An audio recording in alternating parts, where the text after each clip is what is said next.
is the first time I've ever done this. So, what should I do now? I don't even know if I can see the comments looking down like this. It's going to be very strange because then I got to tilt the screen.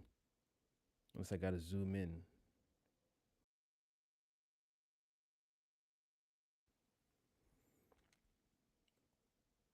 What do I got to do? What do I got to do? This is the first time ever doing this. And when I say first time ever, I mean I'm actually going live on my YouTube channel on my mobile phone whilst also recording on the camera. First time I've done this, I'm going to be looking away from the lens into my iPhone, then back into the camera. So for those of you who will watch this later as an uploaded video from the live recording, this is strange. It's the first time I'm doing this, so might last long, might not last long. Might be a short stream, might be a long stream. Let's talk A Quiet Place Day 1. And also let's talk about the Batman Caped Crusader on Amazon Prime. It is so strange having to go back to two different screens because the phone is here whilst the camera is here. So I'm having to look up and down, and I can see myself in the display whilst I'm having to look up in the lens because I don't want to look away to the display and back to the lens. We can't do that. We're too professional for that. We are way too professional for that. So I'm eager to see how this is going to turn out. I don't know how the audio is going to come out. I hope the audio comes out well because I don't want to spend time expressing my energy only to figure out the audio is too quiet and then realize that my live was for nothing. What's the point of all this? What's the point of all this? Before I begin, ladies and gentlemen, greetings, everyone. It is I, your one and only host, the Cosmic Jedi. Welcome back to the channel.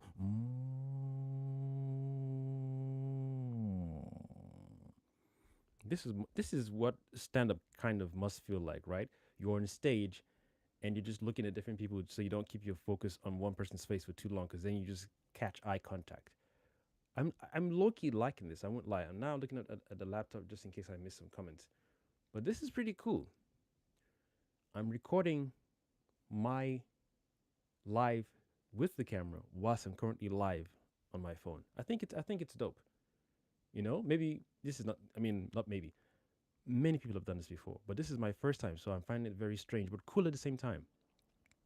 Strange, but cool at the same time. I am worried about audio though. I don't want the audio to be too loud, but I think it's fine on the phone. But I don't know how the camera is going to respond to this microphone setup. Hold on, there's something underneath my feet that's annoying me. There we go. We're back. We're in business. We're back in business. We're good. I've been watching the Cape Crusader so far, and it's pretty cool. I gotta remember to stick to the iPhone as well, to the camera and phone. So far, the Cape Crusader on Amazon Prime. Let me respond to the live as well. It is beautiful. It is beautiful. I think it's like 10 episodes in total. I thought they were going to release each episode every week, but I didn't know they're going to drop the whole batch of episodes in one day, which is good. Which is good. When I heard they were going to do a Batman animated series, I was like, well, I'm looking forward to it, but I miss my Kevin Conroy, man. Kevin Conroy is just my main Batman voice. Anyone who's come and done their thing, thumbs up, you know? Thumbs up. But to let go of Kevin Conroy, no. So the guy who's doing the voiceover for the new Batman in Batman the Caped Crusader is good. It's very good. Very, very good. The animation style, good. He's smart. He can fight. He's not weak. He doesn't get punched twice and then fall to the ground. So I'm glad that he's capable of ass whipping or ass whipping. I don't know how I'm going to manage this back and forth thing.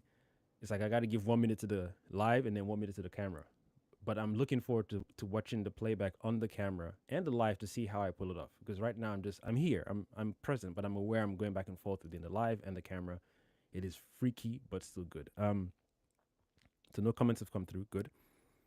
So I just want to do a quick touch on the Batman Cape Crusader. It is really good. It is really, really, really, really good. I'm enjoying myself so far. I think I'm on episode 4 or 5. Either I'm at the last 10 minutes of 4 or first 10 minutes of 5. The soundtrack, it's good. I miss the original. Not Tim Burton. Is it Tim Burton? Did Tim Burton come up? Who made the soundtrack for the Batman? I should have googled this. No, I don't. Oh, that's interesting. I thought the Michael Keaton theme song was transferred over to the cartoon, or did the cartoon come before the Michael Keaton first movie, and they carried over the theme song? But I miss that theme song. I really do. I really, really do. The theme song they have for this new cartoon is good, but it's not that classic Batman theme song. It's not. And I'm not trying to compare both. Like what I'm just saying, I missed that. And when the first episode kicked in, I thought, okay, they're going to introduce the new theme song, and maybe at the end they do a callback on the original theme song, or they'll do like a flip, flip back and forth. They'll do the new theme song for back and forth, basically to episode 1, new theme song, episode 2, original theme song, and you just switch it back and forth. So at the end of the episode will be the original for one episode, and the end of the other episode will be the new one, whilst the intro will be the original theme song. They didn't do that, which I was like, that's a bummer though. I do miss the original theme song, but I'm cool with the new one. I think since obviously Kevin Conroy has passed away, may his soul rest in peace.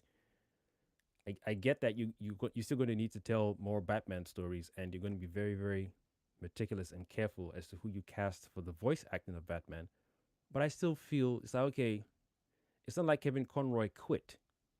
You know, he passed away, and you've given us a new voice. At some point, we either have to get used to that new voice actor or not. It's not we can't be forced to do that. But at least the one thing out of which they kept for us is the original theme song, or maybe do a slight tweak slash remix to it by introducing the new theme song mixed with the original theme song, or maybe played in at some scenes in the episode itself. Yeah, I think I'd have preferred that. I really do miss the original theme song. I got 2 people in the comments. Oh, here we. This is the funny thing about going live at this time of night. I don't know what time it is in different parts of the world right now, but it's nighttime in UK. And I always find that different people come into my lives, and sometimes they're children, and I'm like, or they're teenagers. You can tell they're young just by the way they type. Someone just cited Ligma, and someone said hi back to you, Hamundi. I don't know if Hamundi is a child or an adult, male or female, but we shall see how the live progresses. So far, the Batman Caped Crusader is beautiful. And there's a, I don't want to mess around with the table, see the camera wobbling. There's a post I saw recently that stated that the cartoon has now knocked off The Boys as the #1 Amazon Prime new series or something. I could be wrong. I don't want to broadcast a wrong story. But when I saw that they took over, I was like, yeah, it makes sense, especially with the previous season of The Boys that just went by. It was dull to me. I think those guys have just gotten too used to shock value and just doing stuff for the sake of doing stuff, and I think that sucks. It used to be really, really, really good. Used to have people at the edge of their seats, but now, even with the announcement of the next season being the final season, it's like I don't really care anymore. Ryan thing, I don't want to spoil it. Basically, we should have seen more. The side quests for certain characters like Kimiko and Frenchie for this season, or this previous season, gone boring, absolutely boring. I didn't care. I didn't care for any of those side quest missions. Huey's dad, that one is cool. I think I always say that anytime you get to do any emotional healing from mommy and daddy issues in a movie or TV show, and you find creative ways or cool ways or intelligent ways to do it, those things always work because there are a plethora of people going through that. So when they get to interact with, or when they get to experience those episodes and those storylines, I feel those storylines are bound to help any and everyone going through mommy and daddy issues or abandonment issues in any way, shape, or form. Doesn't matter what part of the world you are. So that story, when it comes to Huey and his dad and his mom, I won't really knock.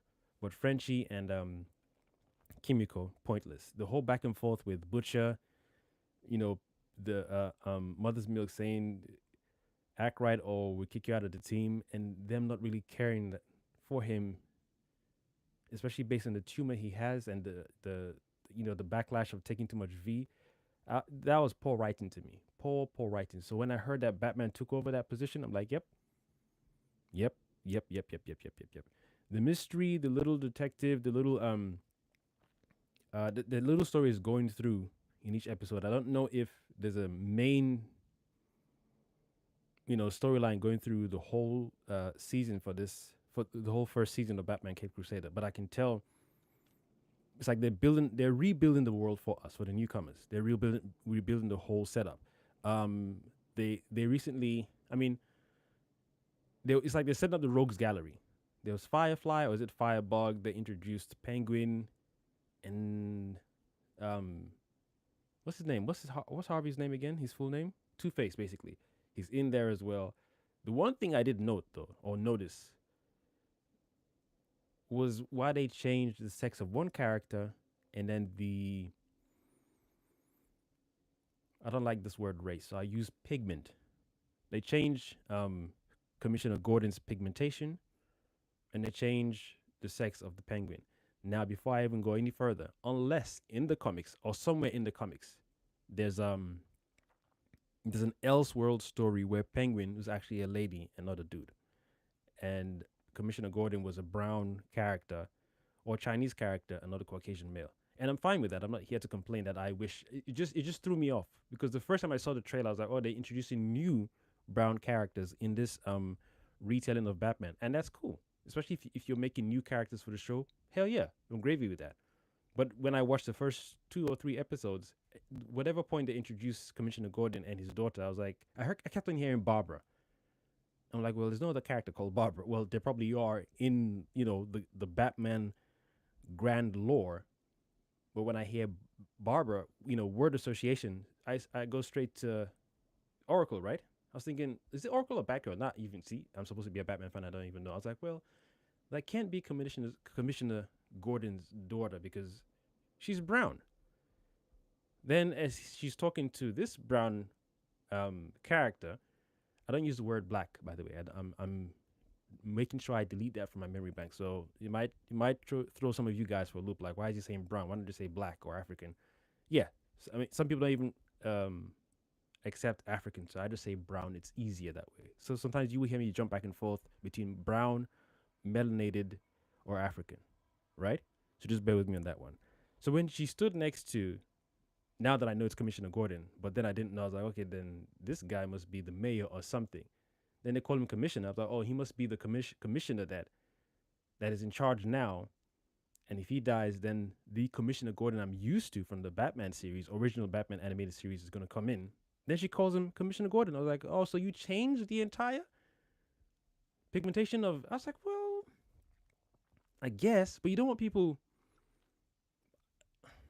When people review the show like that, for example, you always get those people who be like, it's cool, but why did they change the pigmentation of Commissioner Gordon and Barbara?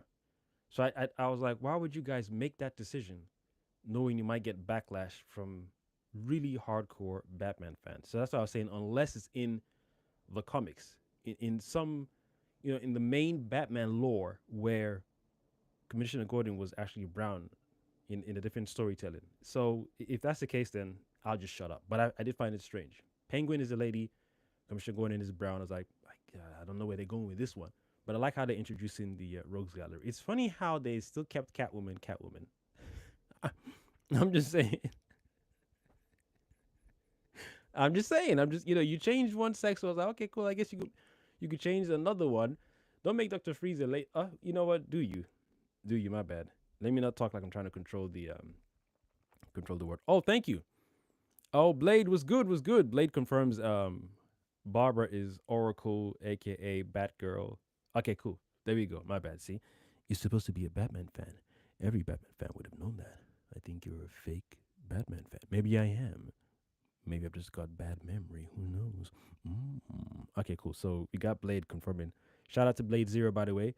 Check him out on Instagram and on YouTube. More to come from him and the both of us as well. The both of us, indeed.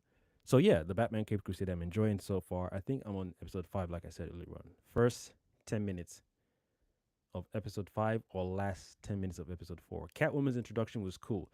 The Catwoman mobile, I was like, it feels like a callback to Adam West's Batman live action TV series. And if that's the case, cool. Also, again, if Catwoman already had a Batmobile in the comics, then I'm a hush up.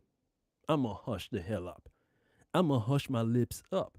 But aside from those things, I just felt like, it took me out of the show. Like, I don't know what you guys are pulling off right now, but you might have fans complaining about the pigmentation change and the sex change of Penguin. But it's cool. It doesn't spoil the story. The story still continues. But I was like, you're doing a new retelling of Batman. I guess retelling or new story or whatever it is. You're bringing it back to mainstream audience, OG fans, and a new audience.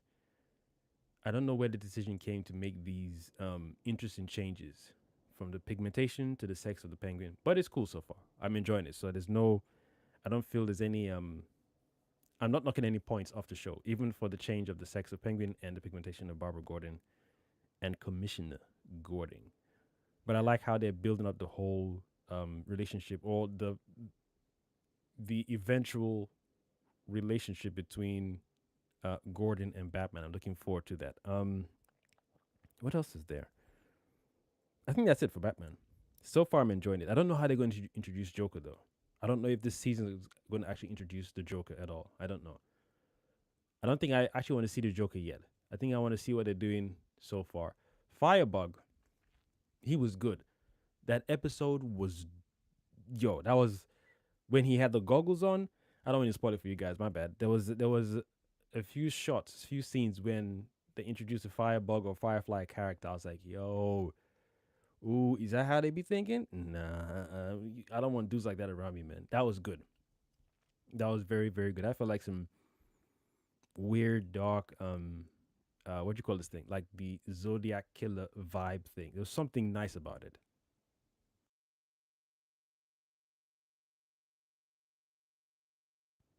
That's why I like this mute button. You can just hit the button anytime, clear the throat and on mute. I like that. I like that. I don't want to bust your ears with me clearing my throat. Oh, damn.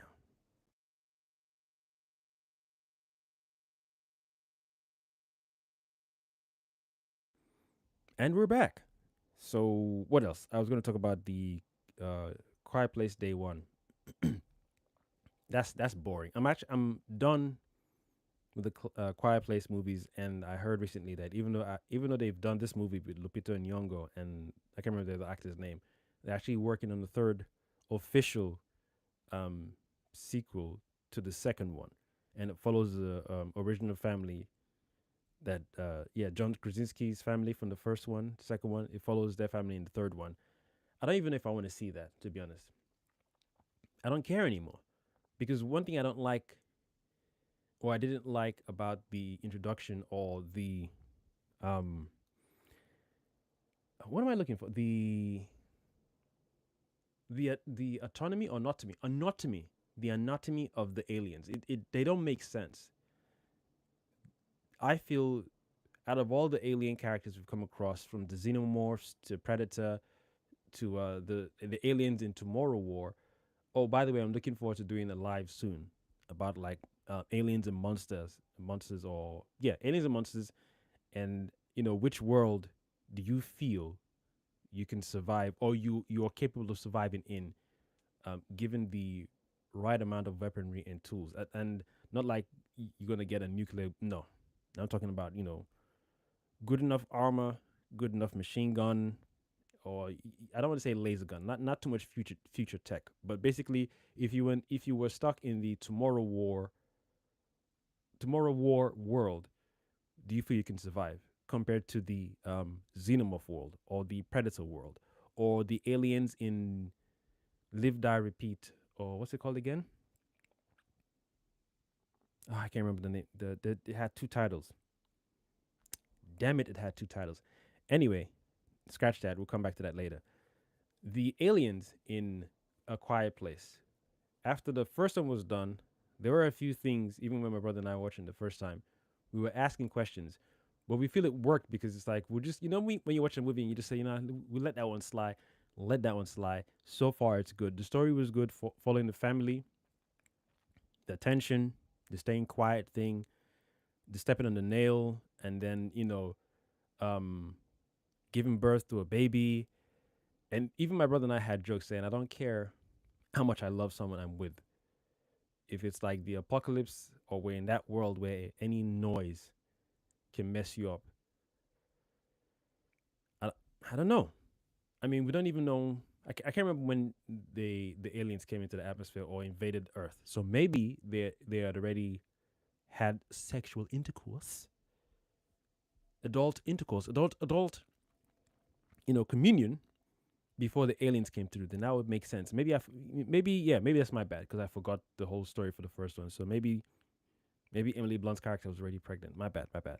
But in a real world scenario, there's no way I'll be doing any adult sessions with anyone, especially for someone I love, my wife or my life partner, whatever it is. There will be no adult sessions whatsoever, my friend, because even just do you know how dull that would be? You can't breathe. You can breathe, but you can't make noise. You can't wail. Just looking into each other's eyes or whatever. It won't work. It just won't work. And then knowing 9 months down the line she's going to get pregnant and she has to give birth, unless you found a soundproof environment that you can rabbit all you want. You can go ham like a rabbit all you want. But in a real world scenario, that did not make sense to me. Now let's talk about the aliens. These guys don't like noise. They're sensitive to noise or whatever. I think they're OP. I feel they're too OP. You have armor. We can't shoot you. We can't cut you down. Only when your head opens, like the Stranger Things, the demagogue. I'm surprised no one has ever drawn that correlation. Has anyone ever done that? Has anyone drawn the correlation? Like, oh, isn't it funny how they look like the demagogue? Yeah. If their head doesn't do that flower opening thing, you can't kill them, and that sucks. What kind of creature is? At least with the xenomorphs, you have a chance. At least with them, you have a chance because one, you've got you can shoot them from distance. You can snipe them. I mean, they're dangerous, especially if they dodge well or they sneak around or they hide in dark little tight corners, tight spaces. You're done. So it's almost like the whole. I think stealth is really good for them. Because if they're running at you, you got a heavy Gatling gun, you're mowing them down. You are mowing them down. So if they have their advantage is stealth, the teeth thing, I guess if it's close range, so like it's not like they can do it from a distance like Scorpion, where they just like get over here, from a freaking 6 feet distance, So close range, and they sneak attack you, you're good. Plus, they don't always necessarily kill you. Their main aim is to just spread. So to just kidnap you, take you to their queen, hit you with that gooey gunk, whatever, pin you to the wall, and then you're done. I wonder how they always. It's interesting. Everyone they've always kidnapped always ends up passed out. Then they wake up. They've never shown them to have sleeping gas within their biology, right? I've never seen any xenomorph with sleeping gas within their biology to just put their prey to sleep, but they always end up with the goo on them, and it's like they're always like, where am I? Oh my god, I can't move. What's going on? It's always that every time, which is weird. And then the xenomorphs always find. Wait, no, maybe I'm overthinking it. Maybe it's the queen that lays the egg right in front of everyone who's pinned against the wall. So who is the one doing the gooey stuff? Who is doing the gooey sticky stuff to the captured human beings? And then how do they always get knocked out? Unless the xenomorphs hold their head and just pan them against the ground until they knocked out unconscious. But then how would the xenomorphs know this is where the consciousness of this being is? Because there aren't human beings in the environment of the xenomorphs on the planet. And then the cats are fighting outside. So since there aren't any human beings, how would they know the human biology to say, okay, this is where the brain is at. So if we hit him against the wall or a hard object, he'll just pass out. Then we just drag him to where the queen's at. And then, okay, you drag him to where the queen's at, they pass out. Who glues them to the wall? Who pins them to the wall? Who glues them? You know, where's the ikisiki thing coming from? I don't understand how that's working. But anyway, yeah, I don't like the physiology of the aliens in A Quiet Place. Because the whole ethos or the whole shtick that they don't like noise. My question has always been, when they walk on the floor themselves amongst each other, you're telling me they don't make noise amongst each other when they're walking? Like they can't hear each other's footsteps? Or is it like it's oh, how do you explain that? How do you explain that they're sensitive to noise? Well, we got problems with the live now, huh? Okay. It's a good thing I'm recording this then. It's a good thing I'm recording this. We got problems with the live? Y'all want to mess me up, huh? That's what you want to do, is mess a brother up. So yeah. And that's what's put me off the movie ever since. The second one came out, didn't even see that in the cinema. When it hit digital, I didn't even finish it. I didn't finish the second movie. I was just watching it halfway through. I was like, I'm bored. I don't really care anymore because I actually want to learn about the aliens. And it the way they did part one and two. Well, part two, not part one. Part one, I like how they're sensitive to sound. But before, I did think to myself, these guys are way overpowered. You're telling me fire can't kill them? There was no introduction of nuclear bombs. Or did they mention nuclear bombs in the first one? I've forgotten most of the movie, so maybe they did. But then again, they did. They, they would have shown that half of the cities or half of the earth or whatever is decimated because of nuclear bombs. But is that for real though? You're saying realistically a nuke can't deal with them? And then when we realize they didn't eat the human beings, so how does energy work for them? Do they sleep? Are they nocturnal or are they just 24/7 alive or awake? They don't have any sleeping cycle. Do they have males and females or do they self reproduce? How do they populate their planet? And on their planet, was it a noiseless planet? They don't have birds on their planet. They don't have water on their planet. They don't have trees on their planet, vegetation. And they do have vegetation because they introduced vegetation in this recent one with Lupita and Nyong'o. Then how do you guys explain sound? Like when they chew food, how does that work? When they nah. This is because I wanted the second one to explain what they are. I wanted some smart dude to be stuck somewhere and trying to figure out, you know, how they came to be. This is why my brother always says this is why when you introduce aliens, don't let us focus on how they function because you're drawing too much attention to certain things by writing the story a particular way. The xenomorphs work well when you don't say engineers create them, because when you say engineers created them, then some of us out there be like, well, if the engineers created the xenomorphs, then who created the engineers? And then it's like this rabbit hole question. No, it sours the whole plot. It sours the world you've given us. The first movie was cool. I thought it was a one and done. Second one came out. I'm like, I don't know. Midway, I was like, yeah, I'm done. I just can't take this thing seriously.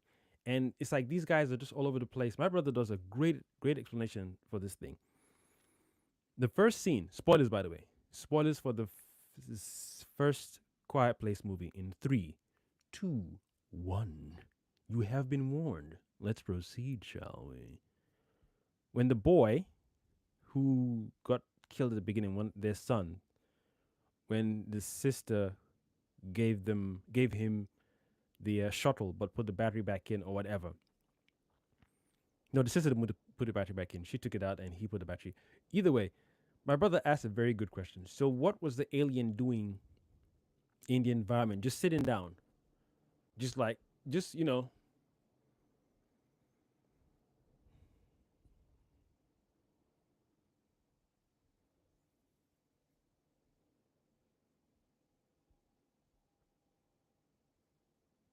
and then the shuttle went off and just like What does day one look like for these aliens? Day two, again, do they sleep? They don't sleep? Maybe they mentioned in the movie and I didn't focus on it, or they didn't give us enough time to focus on those aspects. But when you introduce these kind of creatures, all I see is space bullies, just like Predator. Space bullies, man. You're special, you're different, you're aliens, but you guys are just bullies, period.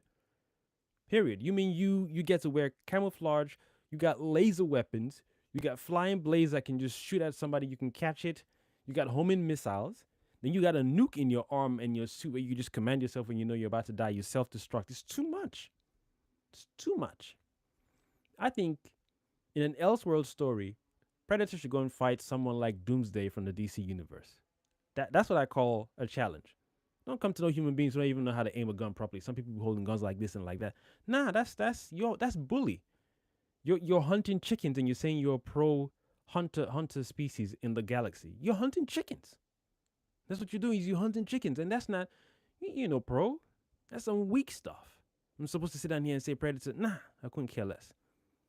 Give me a movie where it's Predator versus the aliens from Tomorrow War with Chris Pratt. Now that's a fight.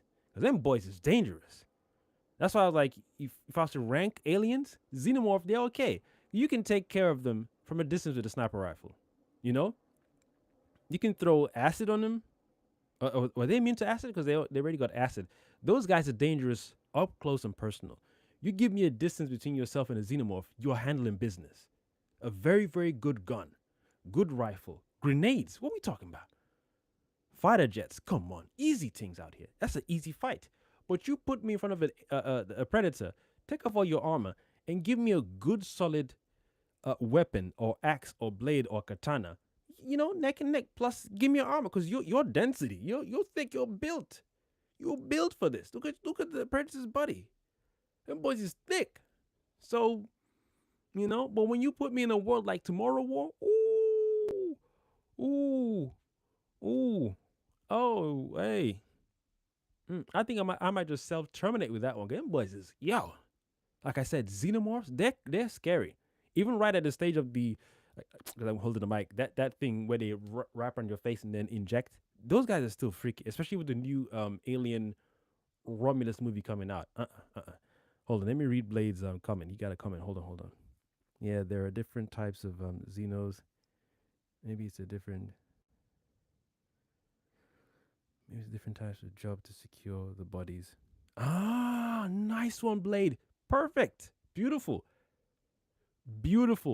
So that means those ones will probably be closer to the queen, right? Or those are the ones she will send out.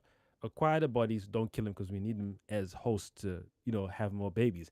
And their prime thing, they're built for defense and offense and defense, but their prime thing would be to spread like a virus. So, or for lack of a better term, like a virus. So it makes sense. Oh, nice one, Blade. Thank you for that. So, Blade Zero did a little clearing out for me on that one. Oh, thank you. I'm glad I'm recording that so that when I do the upload, I wouldn't have people in the comments crying, you call yourself a fan and you didn't even know this? Much appreciated, Blade Zero.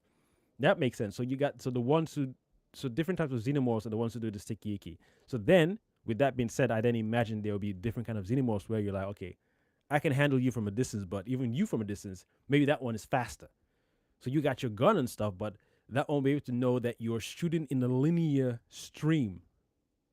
And them ones probably have that whole, let me just study this human being's anatomy. Okay, that's a weapon. It's a projectile weapon. They don't look like they're stupid. Xenomorphs ain't stupid. To me, they don't feel, based on how they told the story from Alien to Aliens and all the way through, they don't look like they're stupid. They look like they're intelligent. They be in the corner just chilling, and next thing you know, just come out of the corner like, yeah, it was good. It was good, bro. You're talking all that mad talk. Right in your head. You're done. So I love how they portray them. But with the Quiet Place one, OP. I can't shoot you. Then I gotta stumble upon this sound thing and then figure out that, oh, y'all don't like sound. And that I didn't like too. You're telling me You couldn't found you couldn't find multiple ways to take these things down as human beings or as smart aliens, scientists or soldiers or someone on the whole planet. Come on, no, I'm not taking that. If the girl was amongst the many people who found out sound bothers them, then they open their little thing and that's why they're vulnerable. If you're saying she is just one of many who figured that out eventually, thumbs up, we good. We gravy with that. But you telling me just the way the movie painted the first one, she's the only one with the sound? I don't know. I just don't know. Come on. I don't want that story. It worked. It worked. And I like how they did it in part two. Spoilers ahead as well. I like how they spoiler ahead. I like how they did it in part two. And for those of you who will join later in this live, I'm recording myself whilst doing this live as well. So I'm live on my phone, or recording myself on the camera, which is it's fun because I don't know how I'm doing this, but I'm doing it. It's fun. It's weird, but it's fun. Um, that's the issue I had with A Quiet Place Day One, and the way they brought spoilers. I think I told you guys already. Spoilers for A Quiet Place Day One. Spoilers for A Quiet Place Day One. 3, 2, 1. Let's proceed because both characters, Lupita and the guy who, the co-star, they're dating in real life, right? And the way they came together in the movie felt. I don't know whether it's a personal thing going on with me in my current life, but it didn't feel believable. It didn't feel real. It didn't feel real. The cat, first of all, the cat. I don't know what kind of special cat Lupita's character has, but she did not meow, or he or it didn't meow once. Didn't meow once. Yo.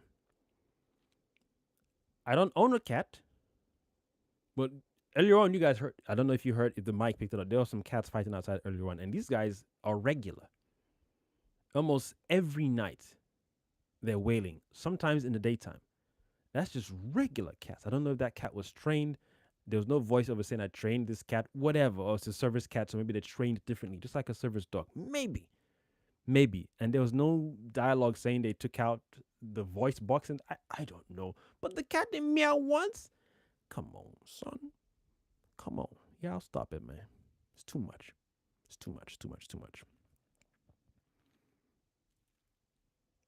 Oh, okay. Blade is confirming that the sticky goo xenomorphs will be the ones closer to the queen.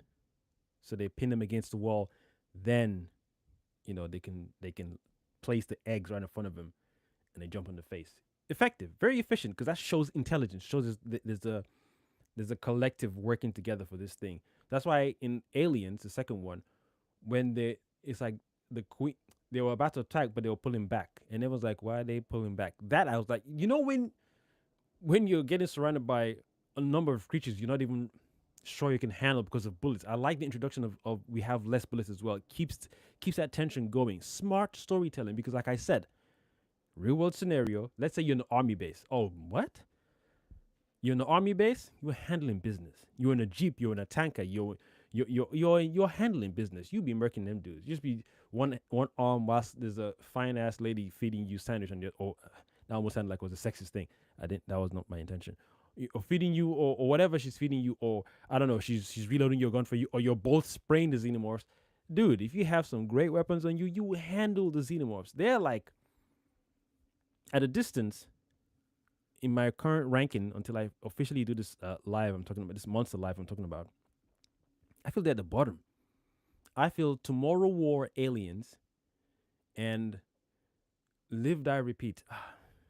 Is Blade still in the live? I also want to ask Blade if you can help me out with the other title for the Live Die Repeat movie with Tom Cruise. I can type it out now, but I don't want to have to pause.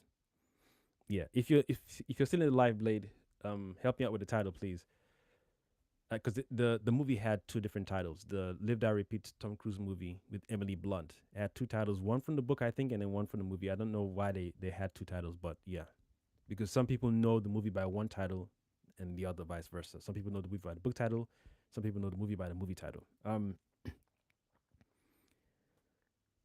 remember Edge of Tomorrow. That's the one. Edge of Tomorrow. That's what it's called as well. So it's called Live Die Repeat or Edge of Tomorrow. The aliens in that one, yo, I think it's a neck and neck for me. So at the bottom of the list, xenomorphs, and maybe because we haven't been introduced to the different types of xenomorphs officially, not like cameos here and there like they did in Prometheus, where that long black, the really pitch black one with a long head and then the teeth like shark teeth came out from the Titan's belly. Maybe that's part of the canon. I don't know because they wavered with the canon a lot with Prometheus and Covenant, and then there was another one. In fact, when wait a minute, when I'm about to spoil the whole Aliens franchise. Yeah, see, they do too much. So if all these different creatures that were shown in Prometheus are official canon of the Xenomorph world, then I'll buy that. We have to do a proper ranking. Maybe I should get Blade on this live too when I'm ready to do it with the monsters one. Yeah, maybe that's if you're if you're available, especially confirming that the different types of xenomorphs. Okay, cool. Because that black one was dangerous. Then in Alien Covenant, there was a really fast one, like a little gremlin. I was like, oh, that one too. Yo, one little swipe. Now them ones, those ones, I don't want to mess with those ones. But I need to know if those are official canon to the xenomorph world. Then I'm gravy. But with what we've got so far, sticking to Alien and Aliens, and then maybe the third Alien, and then Alien Resurrection. I know some people don't count Alien Resurrection as part of the whole, and that's what I'm saying. Unless what's this guy's name? The director, uh, Ridley Scott. Unless Ridley Scott didn't direct the fourth one, then I can agree with you guys who say Resurrection was not part of the, linear story. And because I enjoyed one and two so much, I didn't even enjoy three. Three just felt like it was out of place. Now, if there's confirmation, or maybe when I end this live, I'll Google this, and I should have. But hey, if there's confirmation saying Ridley Scott only did one and two, then I'll be like, okay, no wonder it works. Because one is nice, don't get me wrong, but two, two feels the same way I feel about Terminator 1 and 2. Terminator 1 and 2, oh my gosh. 1 is just nice. It's correct. Don't get me wrong. 1 is a very, very good movie. But part 2, hey, yo. Hey, yo. Hey, yo. Part 2 of Terminator 2, no. That one, yo. It's, everyone till this day knows that's the best out of the whole franchise. It's the best out of the whole franchise. The last one just about tries to be good enough. Just about. Especially introducing a new T1000 whatever thing, but I can split into two. It just about stands alone. Like it will never rival part two. You must be crazy. No, would it rival part one? But it's good enough to be like, okay, you can see the potential of what they really wanted to do, but maybe they didn't execute it properly. But the ones in between two and the most recent Terminator, trash, absolute trash. So I would say, because I don't know the Xenomorph world too well so far, especially that Blade Zero had to help me earlier on in the comments. I'll just keep the Xenomorph world or Xenomorphs at the bottom of my aliens I don't want to mess with list. But at the top of that list, I still feel the aliens in Tomorrow War with Chris Pratt and the aliens in Live Die Repeat, aka The Edge of Tomorrow. Those guys are dangerous because they will just pierce you once and you're done. You are finished. So you'll be lucky if you came across an alpha. And we know what the alphas do. If you haven't seen it, I encourage you guys to check out Live Die Repeat, aka The Edge of Tomorrow. Beautiful, absolutely beautiful movie. Absolutely. Check it out. Oof, I'm going. Let a brother know when you've seen it and come back in the comments and let a brother know you've seen the movie and we talk. Beautiful movie. So those aliens, long range, yeah, you can shoot because we saw what damage they were doing in the movie. And that was a battlefield. That wasn't like schematics and discussions. That was a battlefield. Now they didn't feel OP because in the movie we still saw soldiers killing them. They just needed to swallow a lot more. They were like bullet sponge game characters, and we can complain, but at least we know it takes 20 bullets to kill them. So all we need to do is upgrade our bullets. But when you're on the ground and they're attacking you, you're not thinking too much. You might need to do a whole separation of your assault team, guys who are doing production, maybe 3D printing the weapons or the bullets, whilst you have people on on the front line. But even those numbers will diminish eventually. So you got to find a way to just say, you know what, we need to find um, a body, or maybe have retrieval too. So people were taking them, killing them, find a way to retrieve the body and study. That's the best way to take down any alien threat on the planet. Attack, kill, whatever you can what's that word? Can't find a word. Whatever you can retrieve on the floor, retrieve it. That's why I like aspects of Tomorrow War. The scientists who are working on this thing. Can you retrieve their data from so and so floor or extract them? Then they realize, oh, you know, you ain't extracting nobody unless you want to extract their skulls and skeletons. Okay, they're working on this data, bring the data. So I like aspects of that as well. It's like, oh, you're going for these guys. They have knowledge and information in their head. They have the data. Let's go. Or they're not here anymore. You know what? Find their briefcase and their laptop and see whatever they've worked on, their little capsules or vials or chemicals, and bring them over. So that sweetened the movie for me as well. But those aliens, those guys are dangerous because you cannot go toe to toe with them. Even if, let's not even mention the tail, because their whiplash tail thing, I think they shoot out those little darts. I don't even know how they produce that, unless if they have a limited number. That's another story entirely, because that one too, I don't want to spend time trying to figure out how many thorns you can throw at me from your tail, and it's like they were doing rapid throws from the tail. So when you're doing that, I don't want to have to sit down and figure out where is that coming from in your body. Are you pooping that? There's no time because those guys are dangerous. If they come close to you, you're done. Like I said, the xenomorphs, you can handle them from a distance. Heavy Gatling gun or light machine gun, well, precise aimed machine gun, you will handle them precisely. But when it comes to these dudes, they will handle you. And they be jumping. Xenomorphs can jump and climb walls and whatnot, but these guys can jump.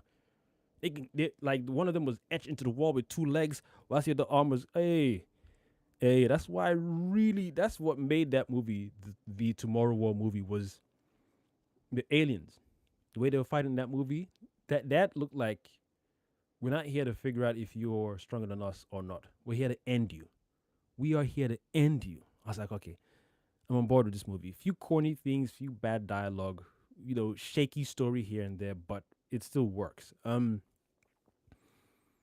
I mentioned Predator earlier on. I'm not a fan of Predator because, again, space bullies.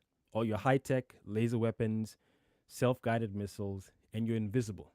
And then your density is bigger than me. So if you punch me, if we're going toe-to-toe, no weapons, melee, I'm losing 2 ribs. You punch me again, 4 ribs, gone. You hit me in the jaw, I ain't talking for... I'm not going to be talking after that. I'll probably be wailing. You hold me and lift me up. Let's not forget, this guy ripped out a whole spine. Right? I mean, he cut the back open a bit, but he pulled a whole... Do you know what strength it takes to do that? Do you know what strength it takes to rip out a whole spine plus the skull from a human? I can't even continue. I can't continue. So that's powerful. That means, homeboy, it's going to be a struggle to tackle you. So I need like an exosuit, like G.I. Joe, the exosuit with those guys wore. Channing Tatum and the other guy, I can't remember his name, Marlon Wayans. Yeah, I need that kind of exosuit. Then we can go toe to toe. No weapons, because if you're gonna have weapons, I want weapons too. You got future tech. You ain't got no bullets, pew pew. Maybe you got a bullet gun you collected from a past previous century or two, whatever. But your weapons are future tech. So if we're to say level the playing field and don't do no space bully stuff, take off your helmet, take off your self-guided stuff, give me an exosuit, then we'll go toe to toe. Plus, let me get some prep time like Batman. Let me get some prep time like Batman. Let me figure out what you're working with. Let me source out your energy a little bit. Let me see what your body's made of. So that way, when we go toe to toe, I've upgraded my exosuit to match your mass, your density. That's like me going against the Hulk. Yeah?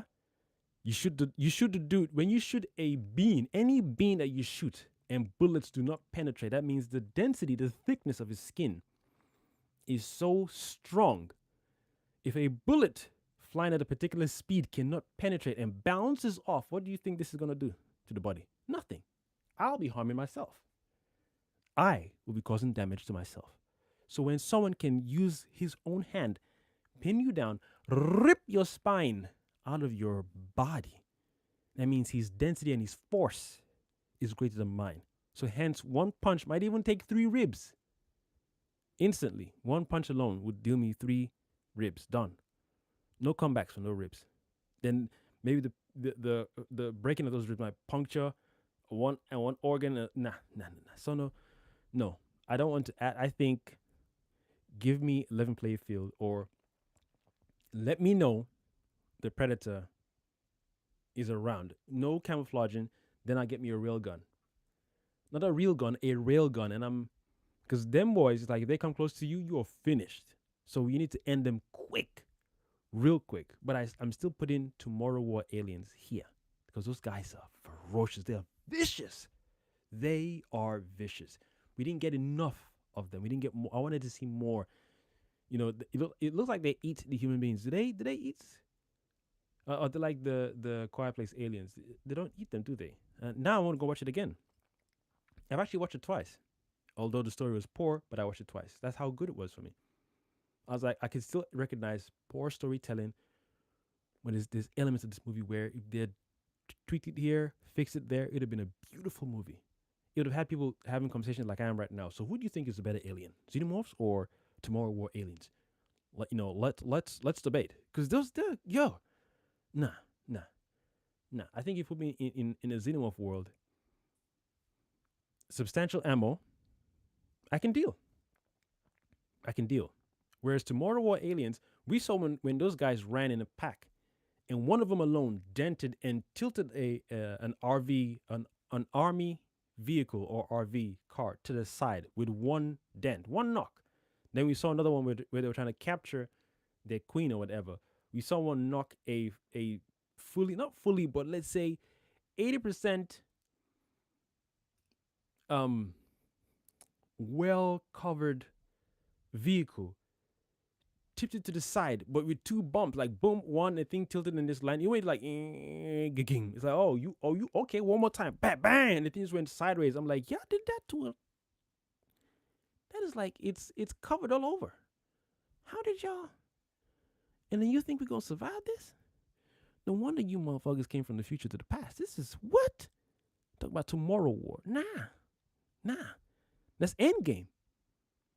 That is Endgame. You are done. What? You're finished.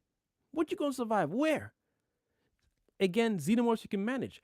So back to A Quiet Place. I'm going back and forth to let you know how ferocious these guys are. Body mass, hitting a car over, one dent, another car, or one hit, another car had more metal on it than the other one. 2 hits, it's not 3. But in the space of, it's not like 2 hits, like it hit once, it needed 5 minutes to catch his breath, like, God damn, that's a very tough ass car. Right, you ready, boys? All right, one more time. No, it's beam, like roughly 2 seconds in between, 5 seconds tops, average, maybe 10 seconds. Only, that's all you got, 10 seconds tops. That's a ferocious beast. We're not going, a lion, it'll just eat it, like what's, get out of town. What you mean raw? Come over here, but let me eat that lion. Nah, animals wouldn't even help you out.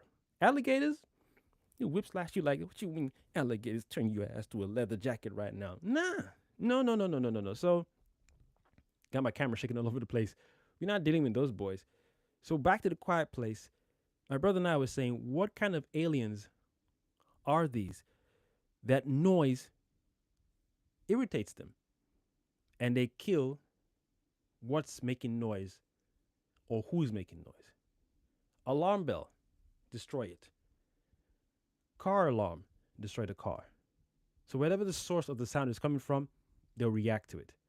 That's why I ask, when you, the alien, are walking, when you walk on the floor, do you make noise as well?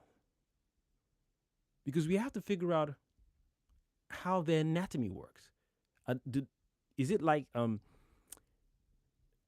trying to figure out, is it sound absorption, meaning when they make sound on the floor, the vibration doesn't reverberate back into their body, nor does it expel out. So they can hear themselves walking, but they can feel that they're walking on floor, solid ground. So they can't hear their counterparts walking. Do you see where I'm going with this? So the way I'm talking isn't. You could argue you didn't watch the whole movies through, so how can you make these questions? Well, if the first movie didn't describe it, the second one should have properly. This is why I was so excited for this third one or prequel, per se, because John Krasinski made the official announcement, well, unofficial, official. The next movie they're making after this one with Lupita Nyong'o is going to be the official third movie to the part one and part two we know. Whereas this one with Lupita was like a soft prequel, but not the full official prequel. Yeah, he just said he approached the director of this one, Krasinski. Um, pardon me. He said Krasinski approached the director of this current one, Lupita Nyong'o, and asked him, "This is the Quiet Place world. What story can you tell in this world?" So there, are, one or two things taken for granted. I got a message from Blade. Give me a second. Yeah, the Tomorrow War was Chris Pratt. The Edge of Tomorrow and Live Die Repeat, same movie, just different titles. That's the Tom Cruise movie. That one too is good. I feel the aliens in that one, again, those guys were bullet sponges, but they were still ferocious. They were efficient killers because they looked like they were formless and still had a form. But if one pinned you against the ground, they didn't like. How do I put it? They were efficient killers. They killed you to make sure you were dead. They would puncture you, and they always had this whole bang look around like, huh? Who else? There wasn't like they were mindless. They were very, very efficient. They were always looking at each other, at their prey. They would pin one to the ground, look around like that, damn, bang, bang, another one. So whilst they're handling one, they're attacking another one. That's why I was like, I don't think I can deal with those kind of creatures because those guys, they're thinking.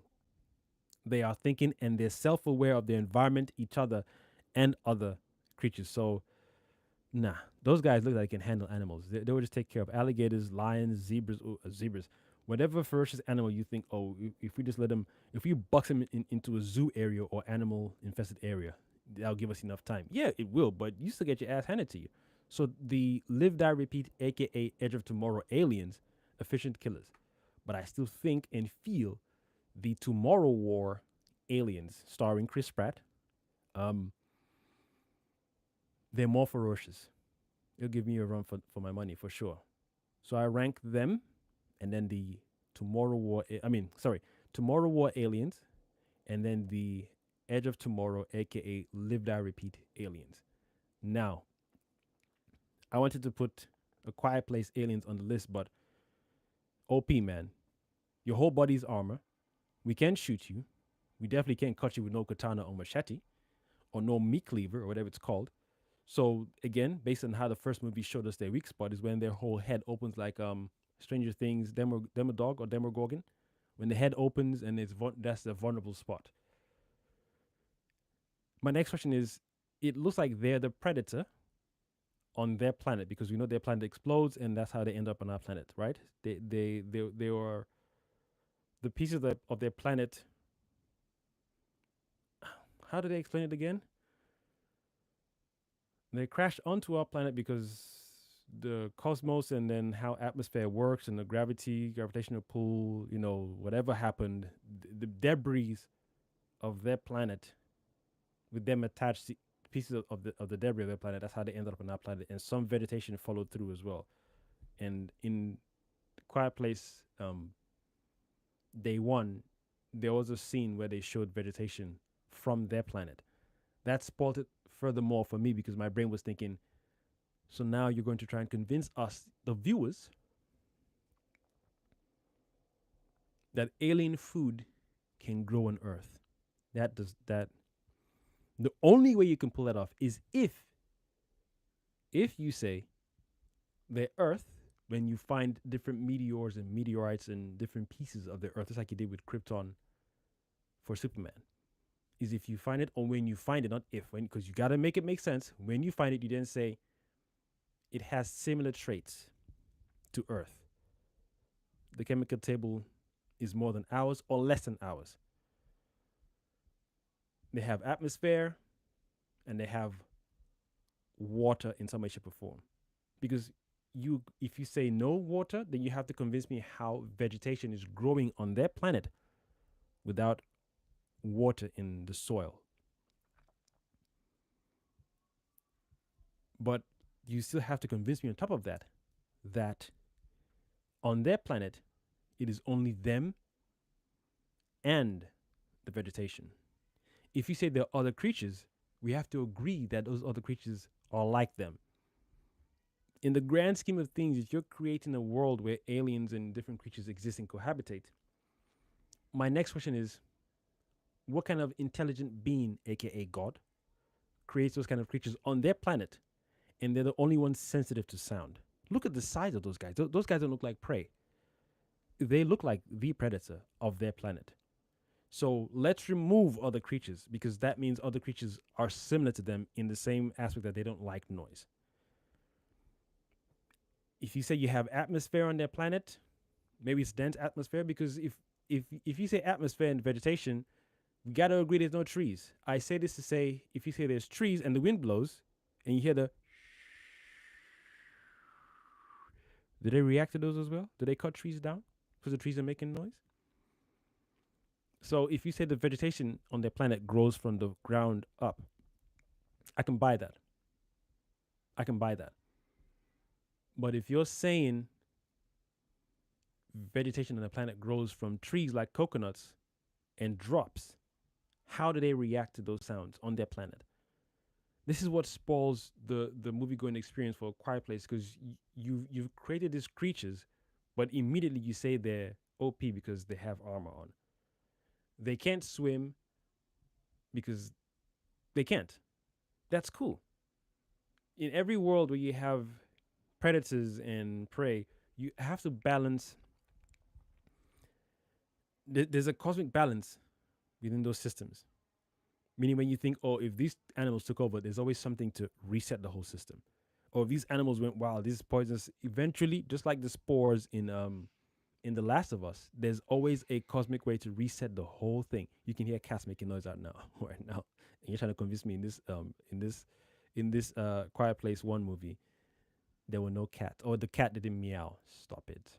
It'd be cool to see other cats as well. Like if the other cats, like there's just communication between them. Like they were like, "Yo, something has occurred. We need to shut the hell up." But there weren't other cats, and if there were, they're probably dead. I don't remember.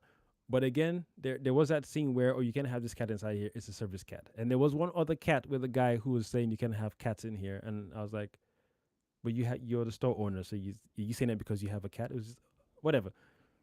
But I haven't forgotten that line. It was a service cat was said for a reason. So I don't know if in real life service cats are trained not to meow. But when the whole world is going to shit and things aren't happening in regular pattern for the cat that the cat is used to, if you get hungry, surely you're going to meow.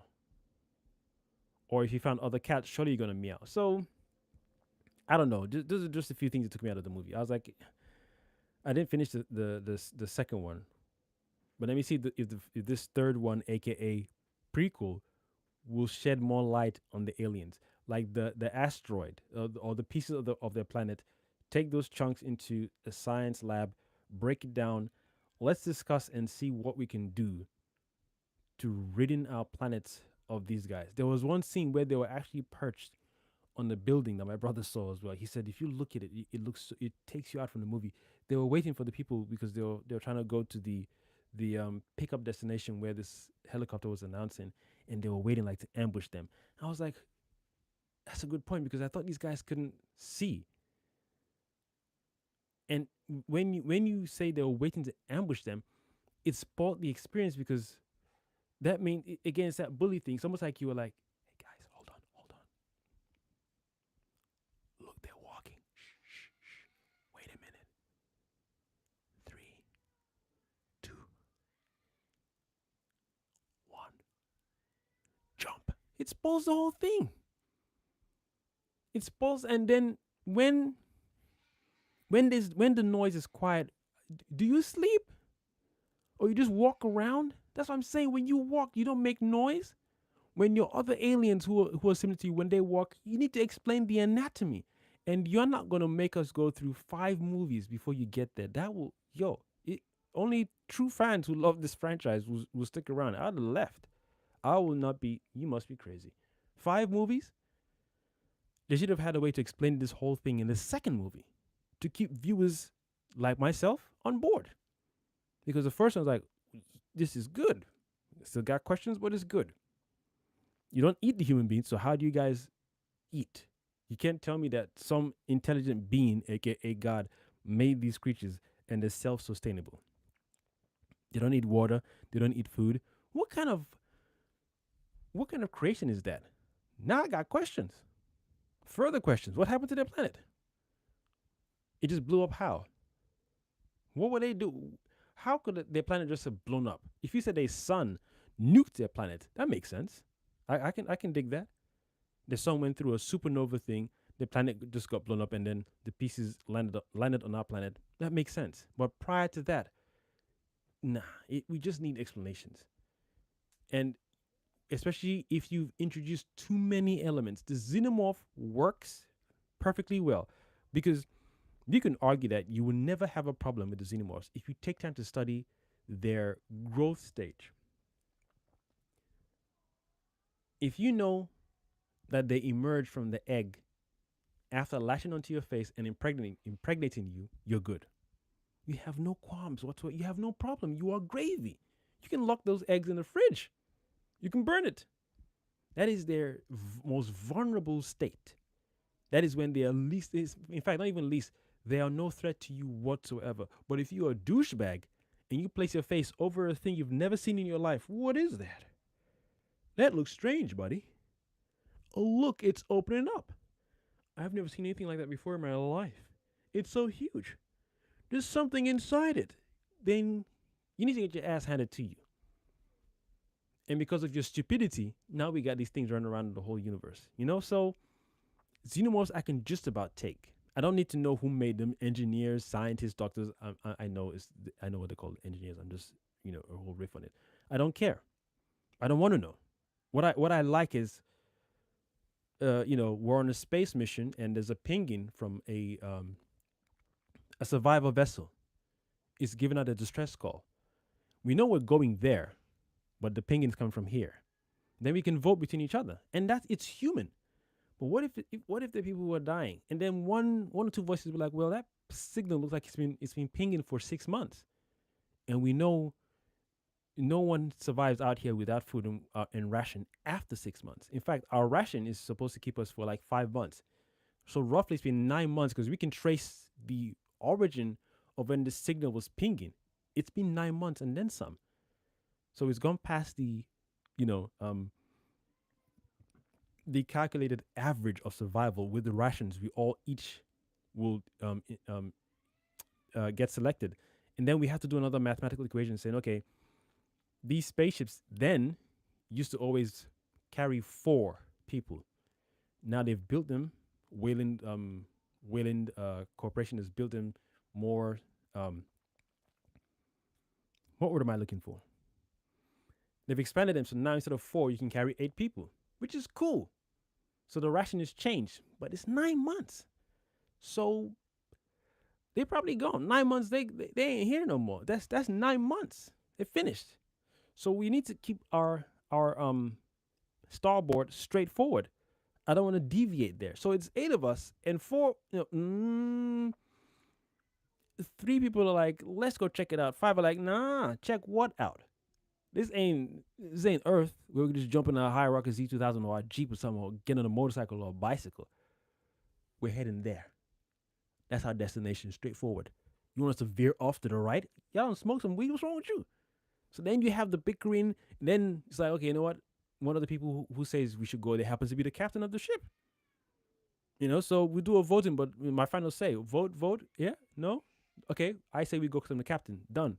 It works. It works. Now, let me do a little joke. Let me do a little funny. If you put me, my brother, and all other, this is not a racial thing. Please bear with me. All other brown people on a spaceship, we get a ping. We wake up. The AI calls us. Emergency signal. Emergency signal. We say, what's good? What's popping? What's good? What's up? We gonna crash? Is something wrong with the spaceship? Now there's a signal coming from so and so planet. Who all live there? Who gonna be there? Anybody? Anyone of y'all send anything over? No, huh? No, we good. Should we detour course and change course and pick up? Bitch, please keep your head on straight. What do you mean pick up, detour? We're going straight. That's our destination. I don't know how Chinese people would do it. I don't know how Japanese people do it, but I feel most of us, maybe not all of us, especially after all the horror movies we've seen, I've seen enough horror movies to know that if something shady is moving in the bedroom, I don't walk into the bedroom. Hello? Anybody there? Mom, is that you playing jokes again? Mom, stop it. Mother, stop it. If you forgot to take your meds, mother. Oh, mother, you're always pranking. It's not even April anymore. No more April Fool's jokes. It must be my brother. Are you mad? Are you mad? We gone. Deuces. The lights were off when I left the room. Now the lights are on. Then I'm hearing.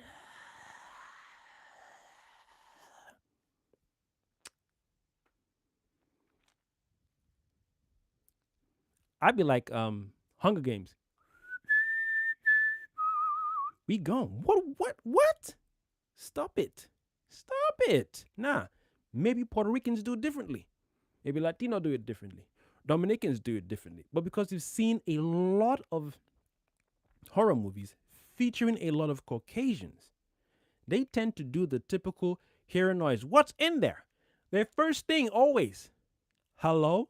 Ain't nobody said hello to you. Who is helloing you?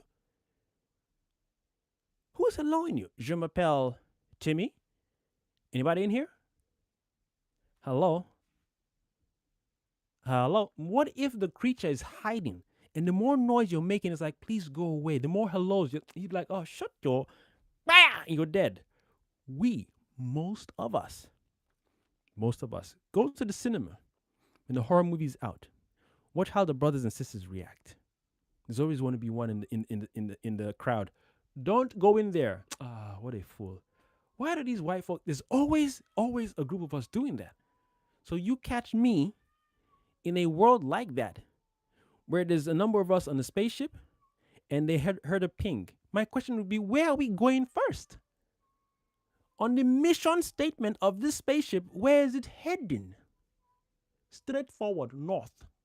You want us to go south? Southeast? Are you mad? To do what?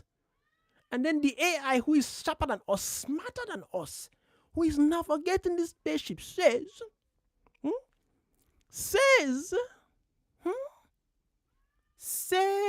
the signal is 9 months old. My friend, keep straight forward. 9 months old. If you said a spaceship left ahead of us, like when you miss the bus or miss a train, it's 2 minutes ahead of us. It's standard. So when we came here, something happened before we got here. So that means they are stranded. It's fine. We'll just go there, pick them up. That's roughly 2 minutes ahead of us. Like their light speed here, something happened. We're in warp. We got there and we see the spaceship scattered here and there. Oh my God, survivors! Go and pick them up. We are heading there. Do do do do do do do do do do do do do do do do do do. Why are we changing course? What you mean? Heard a ping? Bitch, keep your head on straight. Keep your head in straight. You must be nuts. You must be crazy. No. We don't have time for nonsense like that. So that's why I feel the Alien and the Aliens movie worked, because of that human element of, what if someone is dying? What if that's a real distress signal and we just leave them hanging and we can help them? So that what if, one or two people are like, what if? Then maybe one character is like, what if that was us in their shoes and we're hoping we're not ignored? It makes sense. And you end up on the planet and you realize, oh, there's no one here. See, I was right. The signal was a delayed signal, 9 months. Oh, it's actually, I don't know, a year old. It's just been on repeat. But because no one came, or maybe people came and they all died, we don't know. You look around and go, oh, there are other spaceships here, but there's no bodies anymore. There's a gunfight here. Maybe pirate spaceships. Maybe, maybe, maybe, maybe, maybe. What are these egg sacs over here? They look like eggs, cocoons. It's still it's warm. It's still sticky, gooey. Yeah. I wonder if it's edible. Can we eat this? Hmm? Sticky. Tastes like cinnamon. Little hint of honey. Can we eat this? Replace them. Again, please don't think it's a racial thing. Replace them with a brother or sister, or brothers and sisters. What you got that over there? Like something moving inside. Huh? Go in front of it. You don't lost it. Oh, go ahead. Huh? You go ahead. It's opening. It's funny how when you put your face right in front of it over the thing opened. Ain't that strange? Ain't that strange? Oh, look, something latched on your face. Pa-pow. Game over. What? Stop it. Stop it. It doesn't make sense. Cut it out. Cut it out. Don't make no sense. Don't make no sense. So, at least we have explanation of how the xenomorphs work. Egg, latch onto your face, impregnate you, you're done. And very, very efficient reproduction cycle as well. Very, very efficient. Not too long. Hibernation stage, 2 hours, 3 hours. But once that thing latches on your face and it dies, because its mission is cut off your oxygen, impregnate you. That means if it latched onto a lion, probably. It might need to be one of those things where you need to be... Can it do it to a... Oh, you see, now we talking... Now we're talking mixed breed. Can you do that to a dog, a lion, a cat? It must have burst through animals too in the past. Now I got to go watch the Aliens again. No complaining. I'm not complaining at all. Oh, Sister Constance joined the live. Greetings, Sister Constance, my #1 supporter online. And then we got McRamble. McRamble was good. Yeah, what's Constance say? Nice whistle. Oh, thank you. I thought I messed up the whistle earlier on. Thank you. So, xenomorph, at least we know what they're doing. We have an idea how they work. Egg, face latch on thing, and then impregnation 2 hours, 3 hours into, rib cage, 5 hours tops. It's not going to be a full 24 hours. Or maybe it is. Who knows? But eventually they're coming out your chest. And when they come out, give them another 5 hours, they're fully grown to just murk anything in sight. And thanks to Blade Zero earlier on describing that there are different rankings and different forms of xenomorphs. You had those in your house. It's like rats, vermin. You got to get them quick. So we know how to stop them, because you can't have 10 people enter a room and 10 douchebags, stupid clowns, put their heads over things they've never seen in their lives. Oh, it's opening up. That's fun. It's very nice. As soon as I stood right in front of it, opened up. It's like it can tell I'm here. It knows me. Hey, buddy. How you doing? But hey, Timmy. Hey, buddy. What are we doing? What are we doing? It's stupid. We don't do that. We do not do that. Hey, buddy. Like you might find over there, buddy. Yeah, buddy. No. No, Sir B. Bob. No. Yo. You got to be efficiently intelligent. And even if out of 10 of us, the egg thing latches onto 2 or 3 of us, then we're trying to cut, one attempts to cut the thing from the face. We know it gets tied around the neck. You cut the tail off, acid comes out. So there's stages we can go through to say, okay, now we have a level of understanding of these creatures, a level of understanding. Then we can then start to categorize, pen and paper. This thing latched onto the esophagus or whatever, and the more we try to pry it open, the tighter it got. We'll leave it there for a while. That's why the first movie of Alien works well. We're going through this process of understanding, learning the anatomy of these creatures.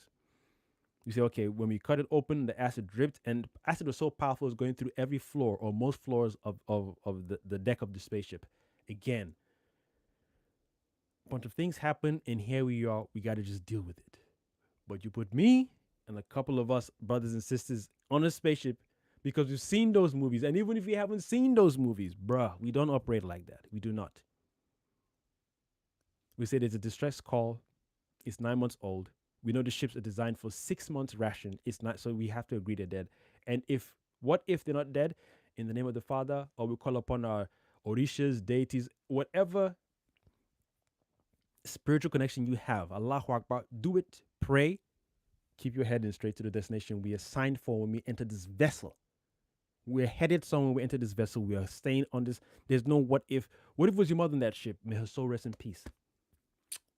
We outie. Keep heading straight forward. Keep heading straight forward. No, thank you very much. We ain't got time for no wishy-washy back and forth. Nah. Then tomorrow is always, that's very racist. Hey, we ain't making these movies. Y'all are making these movies. And in these movies, you showed us a lot of times. Someone's running from a ghost face killer. She drops. Oh my God. And everyone's always like, y'all, why is always the blonde girl dropping? What is with y'all? Some people will be hightailing it like ninjas. They out of there. And if we happen to bump into these guys, we're going to do our best. But if we get taken out, at least we tried. But hello?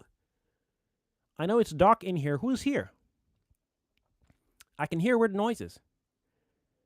What do you mean get out? That's not nice to tell a stranger get out. You don't know who I am.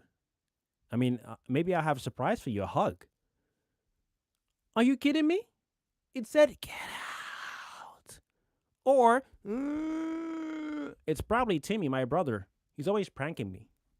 He's always, why did you turn the lights off? Let's turn it back on. What mask is that? It looks so real. Where did you buy that mask from? We don't play them games. We handle business quick. That's why I said maybe Chinese people do it differently. Maybe Japanese people do it differently. At least they got Godzilla in their mythology.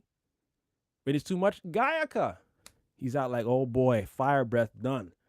But you have to be walking into anything. Cut it out, man. We don't play like that. So, Quiet Place. I need the movies to make sense of these aliens. Because if it was us again, we'll be outie.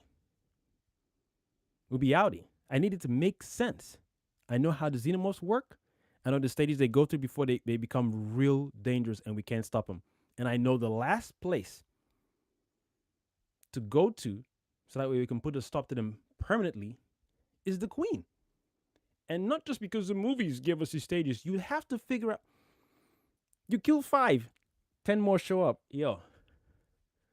Again, common sense. What's going on? The more we lace into these guys with bullets, the more they're coming up. You pull back. Hold your horses. Back to the center. Regroup. Let's talk. We know they got acid blood. We know when these things untangle from the people, they're no longer a threat. They're dead. We know once they pregnate, it takes a while for them to come out of the chest. So we know the process. And these things came out of a cocoon, a.k.a. egg. Whatever word you use, it came out of this thing. One would ask, do you think these things grow here? Get the chunks of these things and see if we can study them. There's amniotic fluid inside them, particular texture, it's similar to a womb, like an egg. It's similar to an egg. Then these things come from somebody's laying these motherfucking eggs. Progression. We know where we're going. Then when you realize, no wonder when we're killing 10 of these guys, 20 showed up. Okay.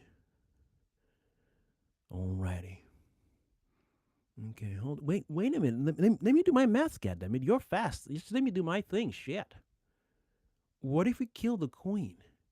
Surely that's going to stop them coming again and again. You got there eventually. We now know there's a Queen. Now looking for the Queen is the next mission. We now know there's a Queen. Even the person or persons who came together are not necessarily scientists. At least there's some form of intelligence processing going on. You can't tell me these creatures invaded this earth and not one.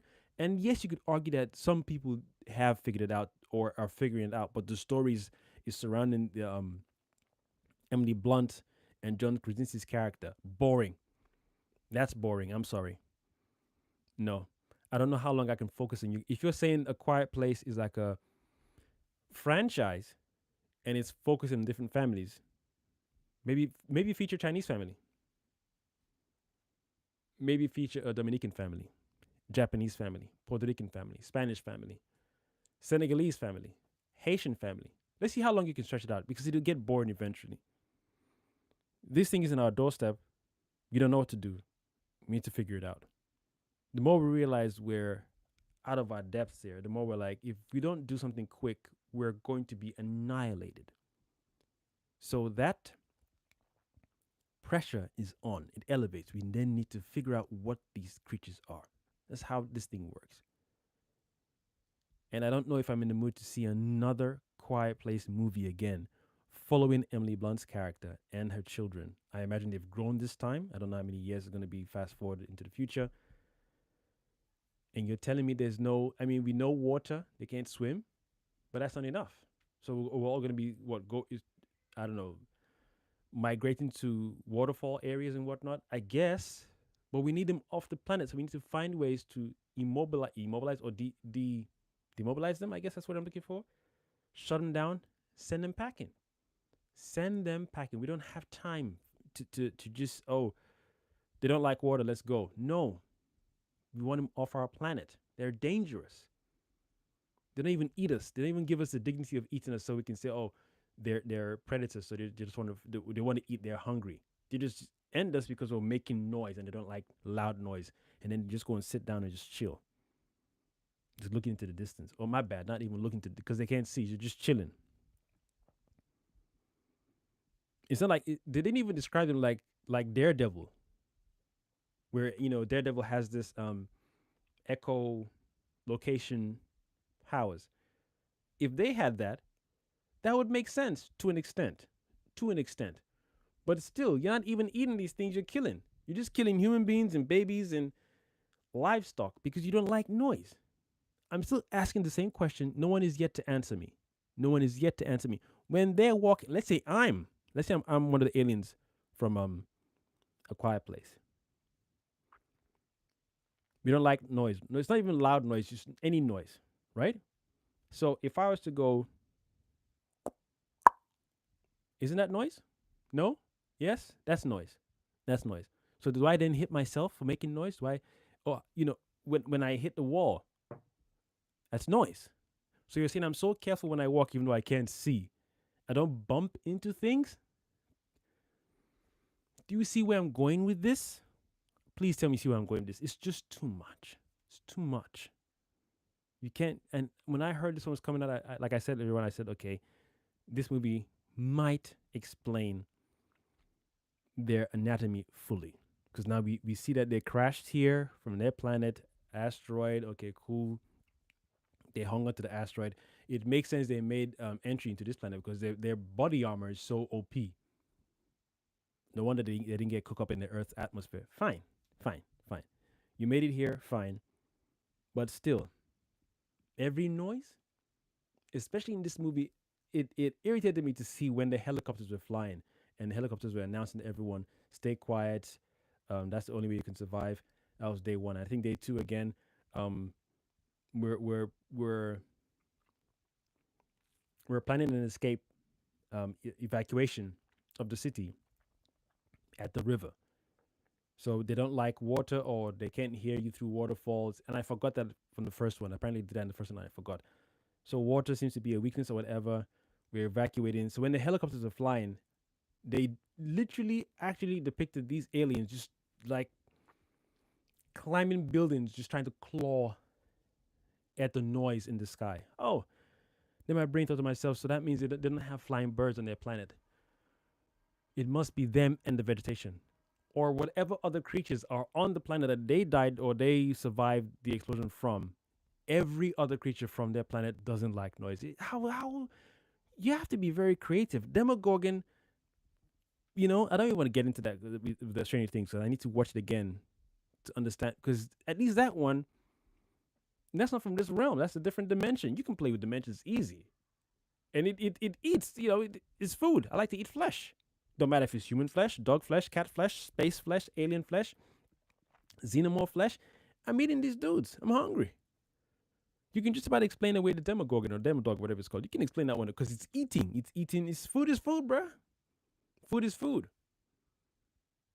You can argue the metabolism or the internal organs or whatever, how would they digest human flesh? Hey, I don't know, I don't care, but it works. Whereas with the aliens from um, A Quiet Place, now you're like, well, okay, they can't eat vegetables, they can't eat pineapples, they can't eat no cucumber, they can't eat no biscuits, they can't eat apples, they can't eat what we eat because our physiology is built for what's on this planet. Now you could argue aliens and vegetation, they're always similar traits. Some planets have water, some more than most. Some planets have liquid that's similar to water, which would need um, our human species to evolve over time to be able to adapt to that kind of water on that planet. There's ways you can explain certain things. There's ways. You don't want to introduce some rapid evolution that they evolve every 5 days. You've spoiled your story completely. So we know they can't eat human vegetation. We know they don't eat human flesh. So it makes sense that in A Quiet Place Day One, the planet when it dispersed and the little chunks on that planet landed on our planet, that's how they got vegetation here. But you cannot tell me that that vegetation vegetates here. It can't grow here because the Earth's structure, atmosphere, nutrients in the soil are completely different to that alien planet. On top of that, the vegetation on the alien planet would differ here. So, and even if you say it has a superior, I don't know, composition, what's to say that if the vegetation was to grow here, it can cause disruption in our ecosystem? That would make sense. So if you introduce that the vegetation is here to grow, then we're arguing about seeds. How does that vegetation grow? Does it grow with seeds or just like tentacles just into the soil and then starts to spread? But it has to cause some havoc with our environment because it's not natural to our environment. So we'd have to have some problems with our ecosystem and stuff like that, or the way the soil's working. Maybe trees start dying, vegetation start dying. If you want to further the story, you know, that one makes sense. Then maybe we can then find pieces of that vegetation, do something to it, poison it, throw it out there, and then let them eat it and then die. Because that's another thing. Since we can't kill the armor, we have to find a way to get inside them. We can probably kill them from within because of how their armor works. If your armor is so strong, it's protecting you from attack. That means it's protecting your insides as well. That means your insides are more vulnerable than your outside shell. So yeah, that's how I feel about The Quiet Place Day One. It's not a good movie. It's bad. The first movie was the best, and I think they should have left it alone there. The second one didn't really, with the baby, the family growing. Yeah, but nah. I don't think I'll be doing any nookie in an environment where people wouldn't even let you. If you sneeze, they kill you. If you fart and they're close to you, you're dead. If you fart, nah. So no. It doesn't feel realistic enough for me. Like I said, the xenomorph feel realistic enough for me because that's how they're built. They're built for reproduction. They got different stages, different ranks in their alien anatomy. But at least you have a fighting chance with them. Because if you don't encounter the eggs, and if you do, you burn the eggs, you've won. You've won because once you have 5 good, efficient soldiers, or 10, you cook up all the eggs, every last remnant, and you find the queen. She's cooked. She may take one or two of you out with one swipe, yeah, but you're still dead. We nuke you, or we just fighter jet and drop like 6 missiles on you. You're finished. So there's still ways to win the day. You might get, in fact, you will get taken out, but there's still ways to win the day. Just give us time. Give us prep time like Batman. Give us some prep time like Batman, and we figure out how you work. Okay, they're in egg stage, they're in cocoon stage, chest burster stage. You finished. You are done out here. You are cooked out here. Whereas these guys from it's Alien from A Quiet Place, nah, too much. You are doing the most.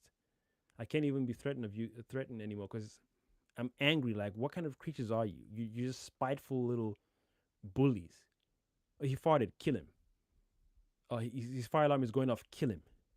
His microwave is going off, kill him. So you're not even, it's not even a predatory thing or you're nah, nah. Anyway, if I go, I ask the question, I'll ask it again. Do you think these guys make noise when they're walking around themselves? Because we know they can't see, they can only, I don't know, it's not like it's a daredevil. That's another thing. If they explain that they can sense the environment by each sound they make, the echolocation like Daredevil, cool. But the way in this movie, Quiet Place Day One, the way they hold it up on walls, waiting to ambush people, it looked like they can see them, but we know they can't see them. So wow, do you see what it looks like?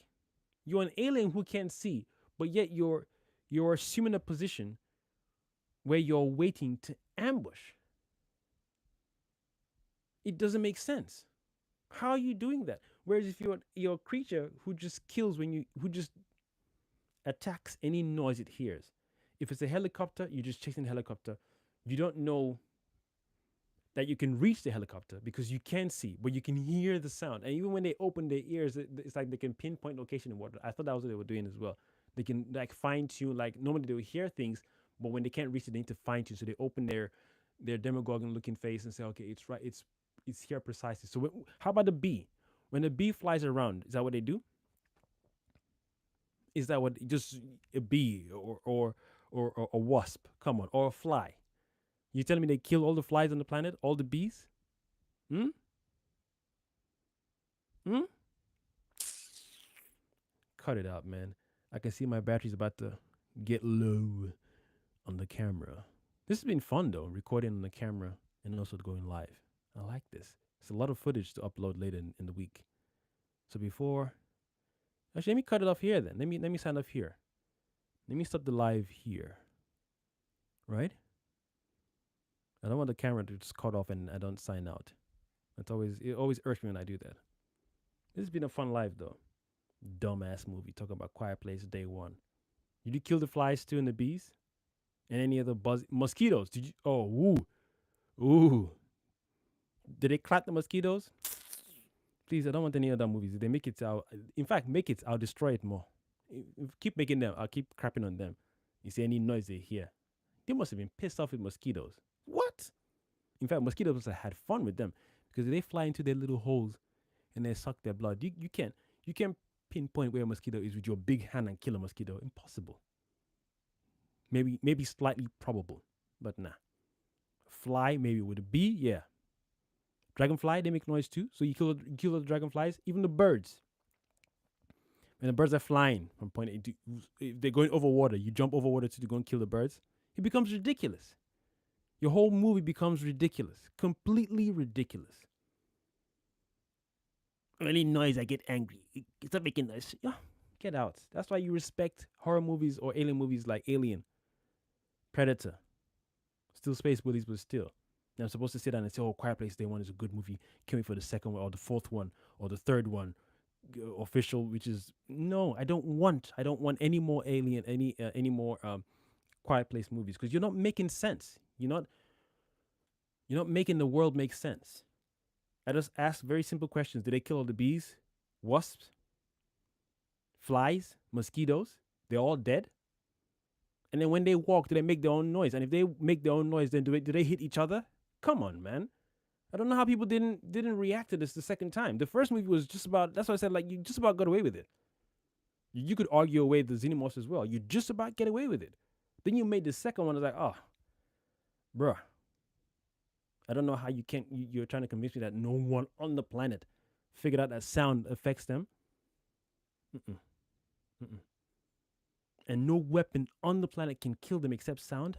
It's too much of a stretch. Too much of a stretch, my G. Too much. Too much.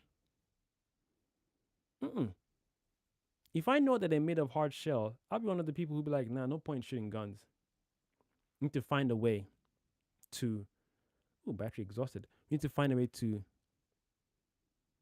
attack them, put them in one place, and then have their ass whipped.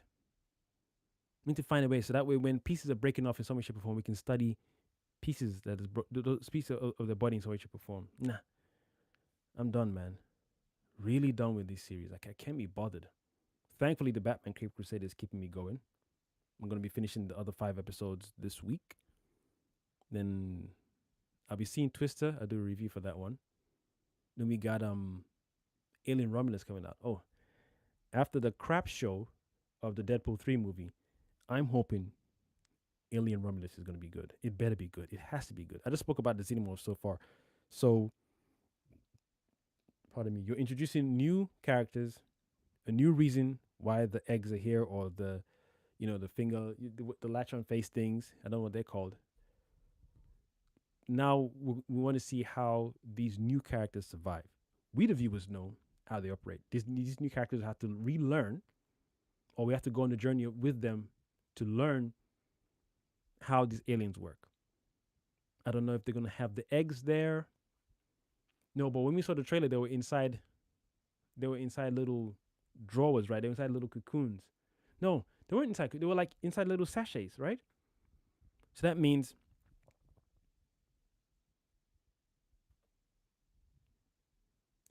I hope that my video saved, I'd be so pissed if it didn't save. I'd be so pissed if it did not save. Hold on a minute. In the trailer, I did the trailer reaction to it. Yeah, there was a drawer where they were inside those those hand things, the ones that latch into your face. They were inside a glove compartment, whatever, fridge, inside a fridge or something. So I assume someone put him inside there, which might be Michael Fassbender from Alien Covenant, because you don't see an egg in this trailer. Doesn't mean the egg's not in the movie, but unless they're choosing not to show that. But what we definitely did see was that they fell out of the fridge thing and then started swimming. And we saw them jumping as well. So that launch thing, I like that. That's more ferocious because, like I explained earlier on, the main threat is when these things hatch from the chest and become a xenomorph. Even that period, we have enough time to kill them still. So there's still a chance to win, because we can study how they progress. Egg, face hugger, that's what they call. Thank you. Egg, face hugger, lay egg, chest buster or burster or whatever, burst out. And even when they burst out, they're still small. They need a little time before they grow into their appropriate proportion. And then in between then, they're still killable. You can burn the egg. You can shoot the face hugger when he jumps at you. Pow. There's still a chance. But you who don't know, put your face in front of the egg. Face hugger hugs you. Oh my God, get it out. Acid. All that panic stuff. You can still do a callback to Alien, the first Alien movie. It's such a beautiful setup. It's like, hey, don't trouble this thing. Maybe it'll come off. Maybe, But the acid stuff, now we got to go and figure out what the acid is chewed through in our spaceship. Beautiful. It distracts you from the egg thing. From the facehugger thing. So you're going through the spaceship looking for the place where the acid dropped.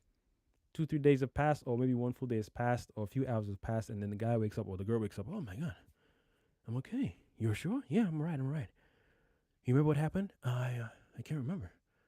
And all I know is I passed out, and that was it.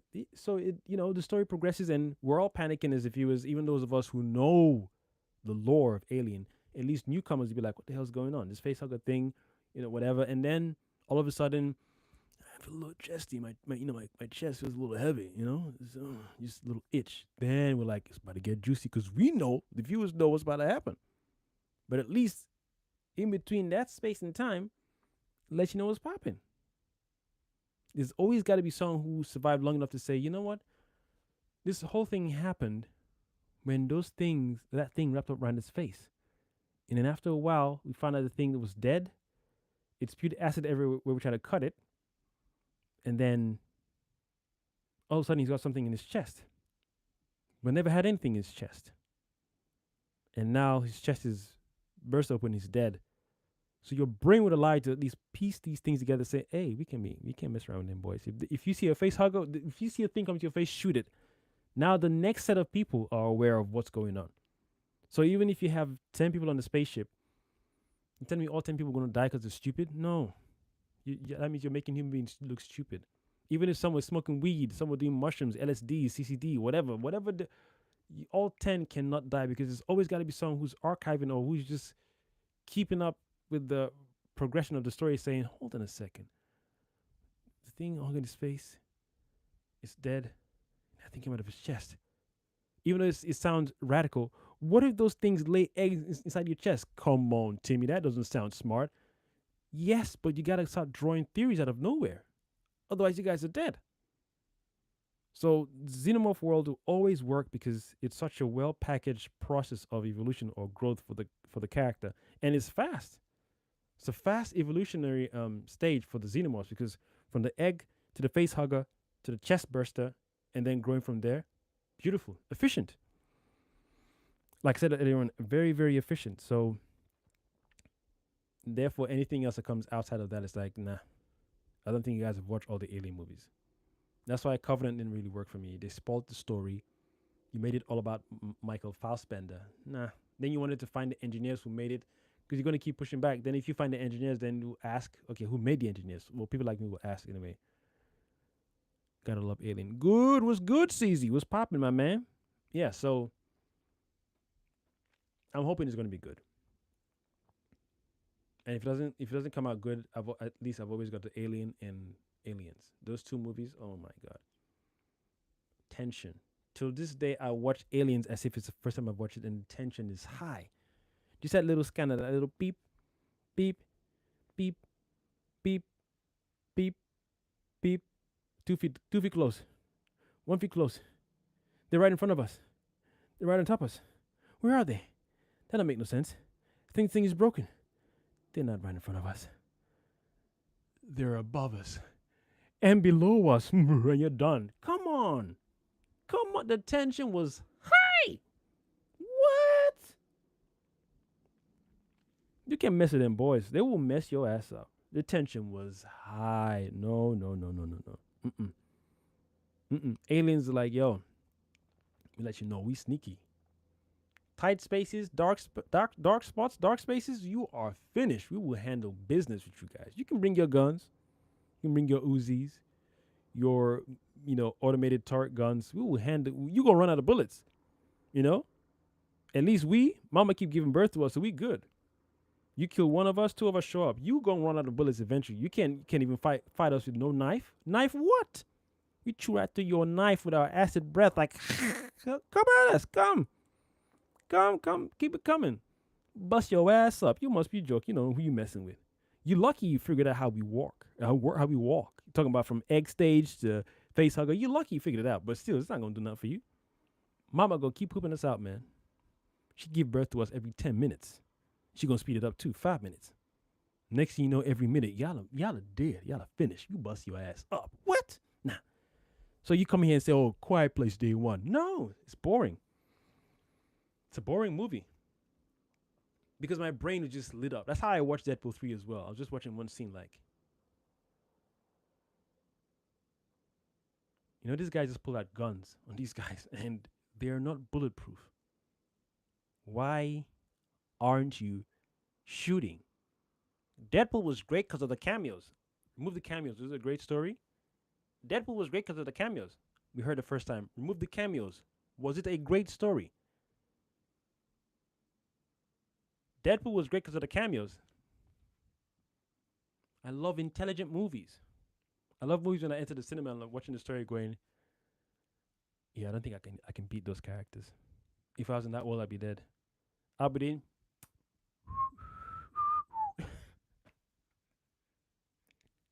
We outie. What? I'm gone. That's why I still rank Tomorrow War Monsters as one of the most deadliest. You cannot go toe to toe with those guys. They will finish you. Do you know what they will finish you means? They will finish you. Zombies, like even when World War Z came out, I think I'm going to do a separate monster. Yeah, I'll do the monster thing, but I'll do aliens, Zombie League, and then, huge monster. Because there was Lieutenant Eddie was asking me if I was gonna include Cloverfield, and I said no, that wouldn't be fun. I can't include Cloverfield there. That doesn't make sense because the first, if we're going to go by the first story of Cloverfield, that thing is huge. You might as well throw Godzilla in there. So I don't want to do Titans. Um, no, but the things that dropped off the the things that dropped off the alien, that huge alien, those things I feel I can talk about those because they stung you once and you just swell up. Mm-mm. Mm-mm, mm-mm. So if we're talking about Cloverfield, the first movie, and it's the things that dropped down, then yeah, we can do that. And Sequence is laughing. Was good, Master. Cosmic Jedi. Was popping. CZ. So yeah. Quiet Place, no. I don't want another Quiet Place movie. I know they're going to release another one because they already talked about it, saying that they're working on a third one, which would be the official connection. I'm repeating it because already said it in the live earlier. But it's going to be the connection from the second one that follows the family, which is Emily Blunt's character. I don't want any more of it, man. I don't know why we need any more of these dumbass stories. You're not making sense. You're not showing me smart people. They're talking about I'm Legend as a sequel. I'm open to that because that was a very good story. Story makes sense. Virus mutates. Here we are. Makes sense. It's fine. I don't need extra explanation. No. It's cool. And then when the way they operate, they're like sun. They huddle up together. They're fast. They're strong. Woo! That means you got to be smart. When you're handling business with these guys, you got to be smart. But if you put me in a world where it's the Quiet Place, I think I'll just self-terminate because I don't want to be. What's the point of living? What am I living for? You don't like noise? I can't even make music. I can't even go online and do my YouTube video. Who's gonna be watching me? Nah. I can't stream. I can't game. I can't even cook. I can't fry stuff. If I'm sizzling eggs or hot dogs, or if I'm doing a burger meal, if I'm frying stuff and just you're frying stuff, if you're frying plantain, no.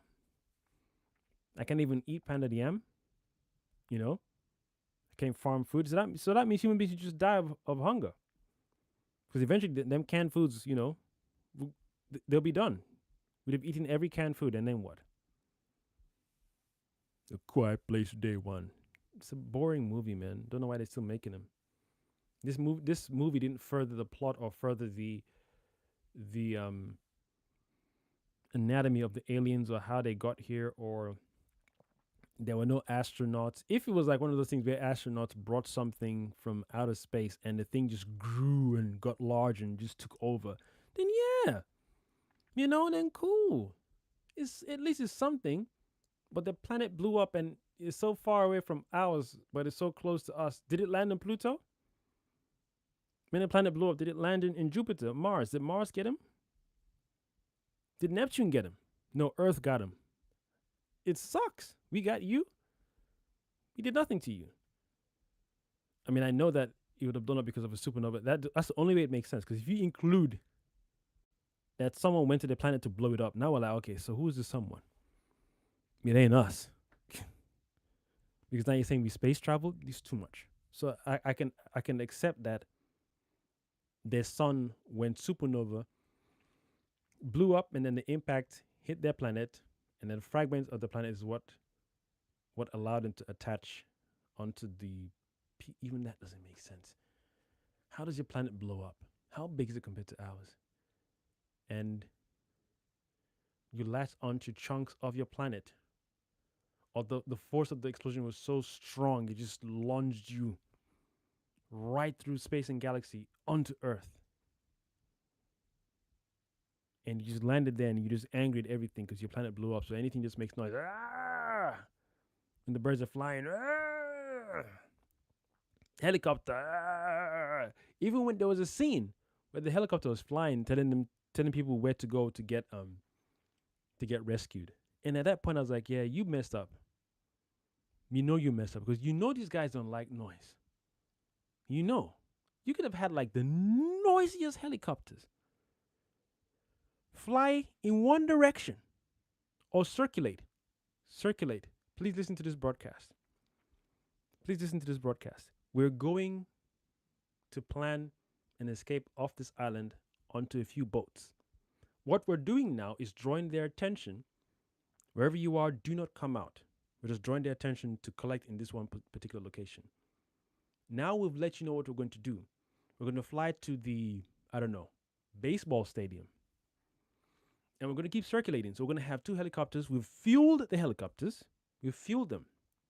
We're going to fly high enough to a nearby location or further away location. So by the time they've gone to the baseball location, we who are hiding underground will have enough time to come out and head to the exact location they cannot see. It would have been a shorter movie, but they want money. Money, money, money, money. It's business. Hollywood is business. What do you know? Always online complaining. Hollywood is business. Blah, blah, blah, blah, blah. Hollywood is money. Then don't make dumb movies and get your money. How about that? Circulate. Make noise. Because the movie showed us how stupid these aliens are. Any little thing. I was like, what? It was like a herd, a battalion of them running. I said, you guys, you've made this, you don't, there's no shock value. All I'm looking at is, it's like, I don't like when creatures who can overpower anyone, you look like bullies to me. I don't even care about your planet blowing up anymore. You're just bullies. Why? Just die. Get out of town. Just eat yourselves, man. So they were all running when the helicopter was flying, like a freaking stampede. And you could, the way they did the sound design when you listen, well, I had it on headphones. I don't know how it sounds. I imagine in the cinema it sounded the same as headphones. It gave you the impression that they were climbing, they were on the ground, and they were on the walls of the building, and they were going higher to try and get to the helicopter. That makes sense. I would have used that as a distraction. So when they were doing that, I was like, oh, that's what they were doing with the sound design. Because I heard it go, and it got louder. So my brain then said they're climbing up because the sound is coming from up. So they're trying to climb on the highest thing. I don't know how they can see what the buildings are. Maybe I need to go and do some more homework and watch the first one again. They said they can't see, but you can tell what the buildings are. You can tell what object. You're not even slamming into satellite poles or aerials for TV. You're perfectly climbing this thing you've never seen. You have buildings on your planet. You got cities now. You guys build. You got construction, cement. You got steel on your planet. Yes? It's too much.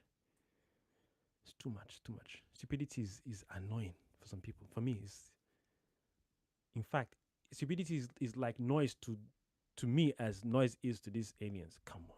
They climbed up. The helicopters like 2 or 3. You could just hear the voice. We're evacuating to Manhattan Island on the boat. They don't like water.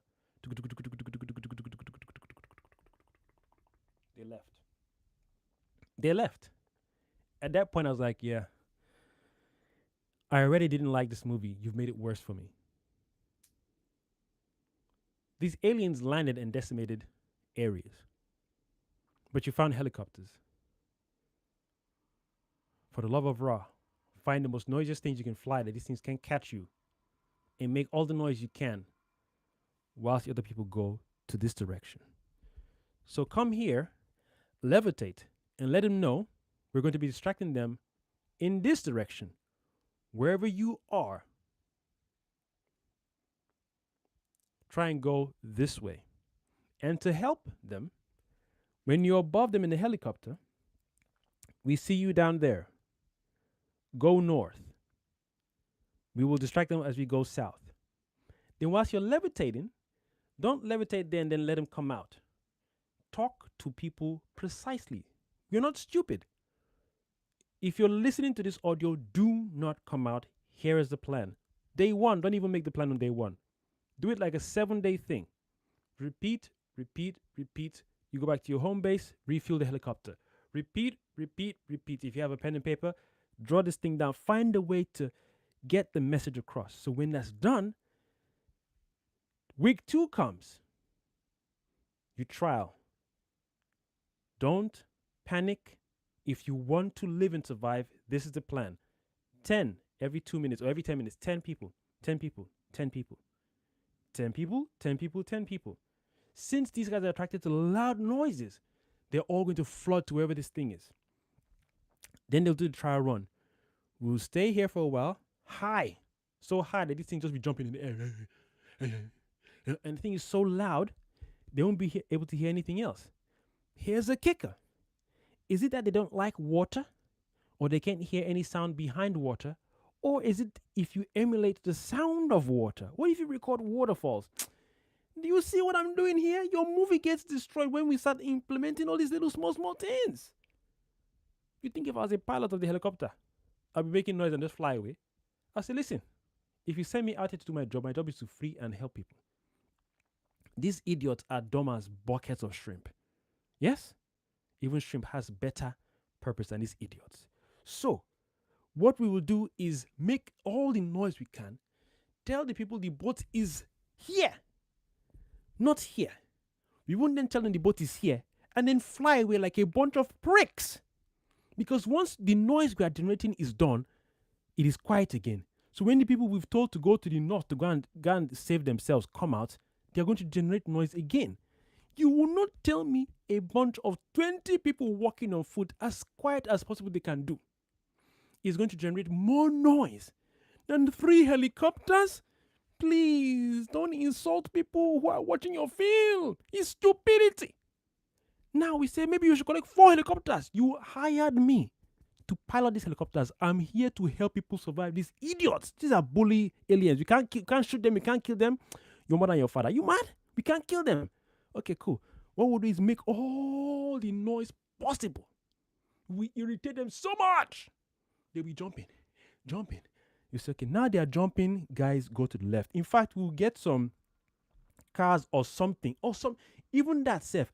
How about tanks? You don't have tankers anymore? So that they can destroy tankers too, because they can.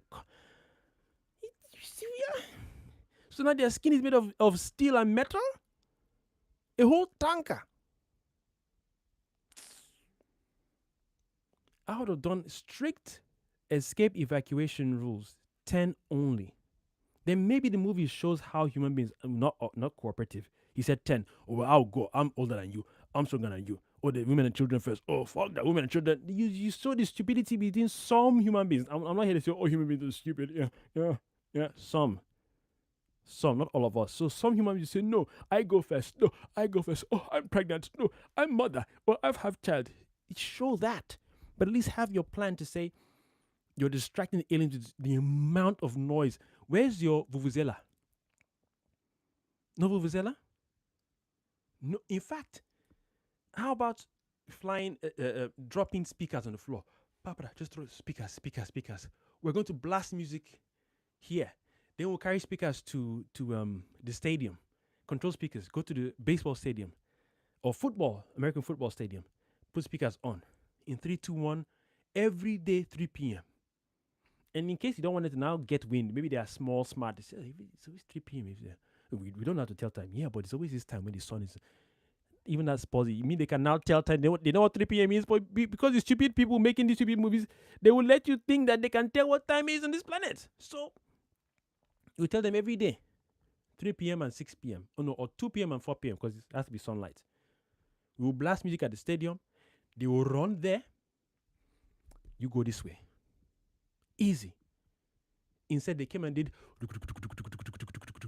Listen up. We have a boat on the shore.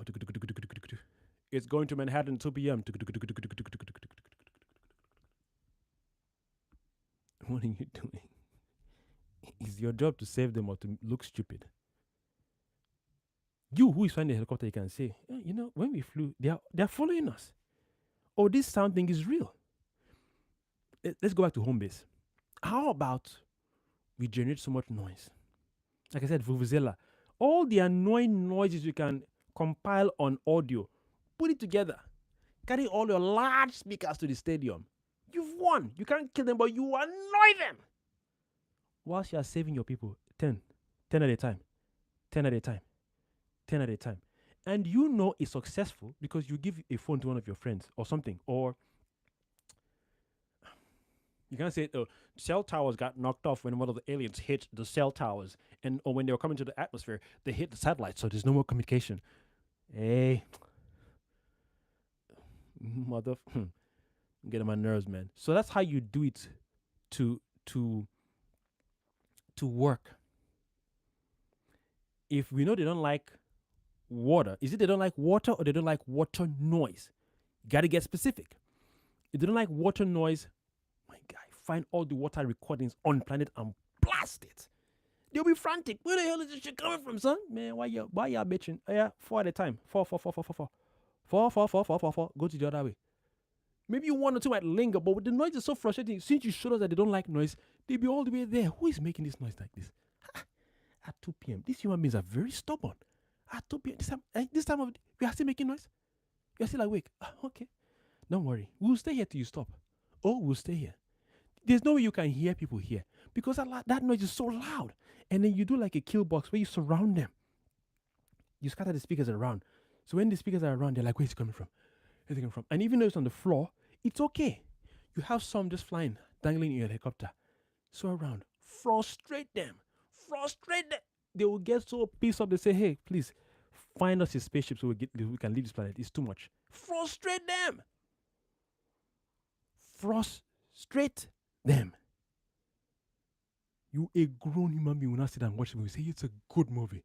What a great watch. Great who? You guys don't know how to use words? And this language is not my language. English is not my main language, my first language. My father and mother didn't speak English.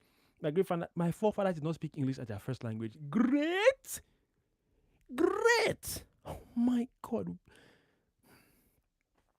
Some people say The Great Escape is a great movie. Some people say Godfather is a great movie. Some people say Lord of the Rings is a great movie. But you call it a great watch. Great? As in great. As in Kilimanjaro, great. Mount Everest, great. Is great? Somewhere down the line, you people's standards for storytelling got interrupted. So anything you just watch, whoa, it's great. The cameos in this alien movie, please go and sleep. The more of you exist, the more they'll be making stupid movies. The more of us not do trailer reaction. This is how we enter the cinema. We say, can I have one ticket, please, for Quiet Place 4? We'll be crossing fingers. God, please, God, please, God, please. We're not praying to God for film. That is good. It's great.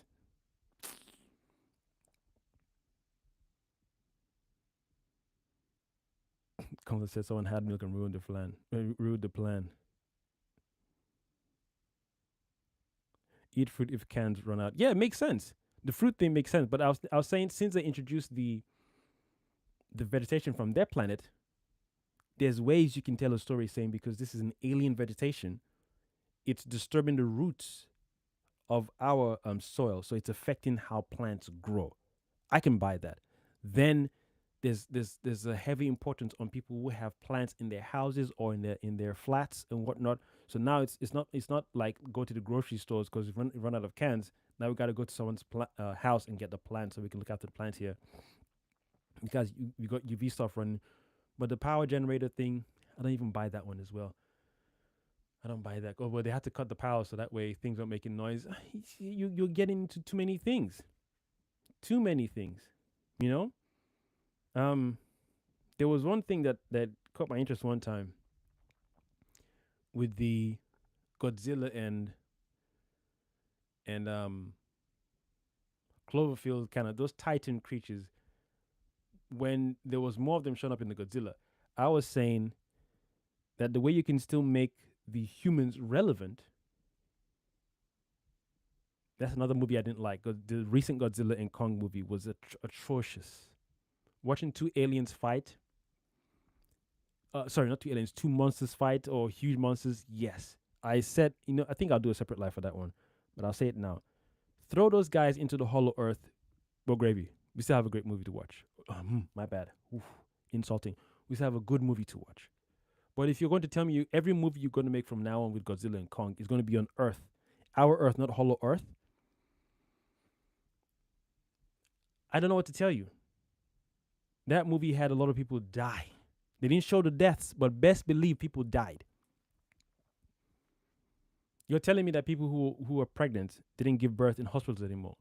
Yo, Constance, when I watched that movie, all I was just doing, each time a building got dropped on by Godzilla or a Titan he was fighting, that's a hospital where children just got killed. That's a McDonald's where people were eating. 100 people are dead. That's an office people were in. 1,000 people are dead. Then there are people saying, oh, don't forget they were evacuating people.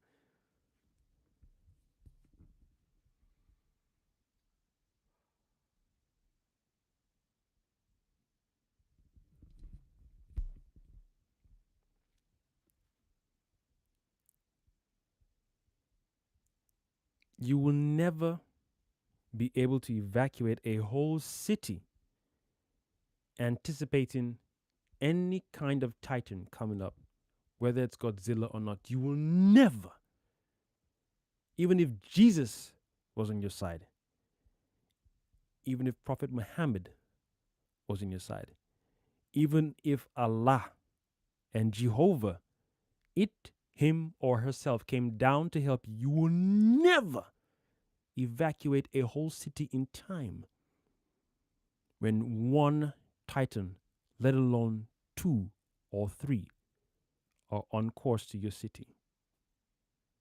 So therefore, those deaths are going to be real. A school got crushed. A mall got crushed. 2 or 3 hospitals got crushed over there. House got crushed. Families got crushed. Some got evacuated, but there are mass deaths already. At this point, just turn the movie into a monster versus monster movie in the Hollow Earth, and you still make your movie, make your money, we still get to enjoy ourselves. Whereas people like me would always watch the movie and say, a lot of death. There's one particular scene that I remember that I compared between Godzilla versus Kong and this one that came out recently. There was what do they call those aircraft carriers, the US aircraft carriers on in the ocean, in the sea, whatever. And because they had one of them had Godzilla, Kong was like, "Oh, it's another Titan, Alpha. Hey, not in my vicinity. Me Godzilla, me Godzilla." So it's like, "Oh, Godzilla." Kong had to just chill. Like, all right, let me stop making noise. Let me just chill. And then I think in the story, like, the lady was like, turn off the engine. So the engine stopped. And then when Godzilla realized the engines were stopped, he's like, okay, that's what I thought. So that I'm mess your boy out here. Then he was swimming. He was submerging, and everyone's like, "Oh my god, he's getting close. He's getting close." But the way he moved, the way he submerged, he was going at this angle first, yeah. And this is the ship. This is the boat, the aircraft carrier. So at some point, he then did this, meaning he's self-aware that he didn't want to harm, even though he was just knocking things sideways, left, right, and center. They turned it off. You're no longer a threat.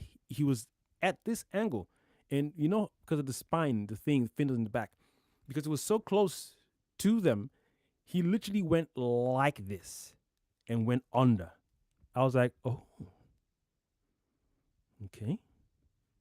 You're showing us because we need to see that. You took time to animate that. You took time to show. You zoomed in. Went down. And you showed us the panic in their faces. He's getting close.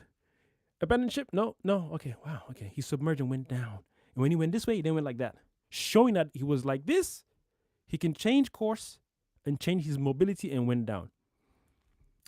He's aware.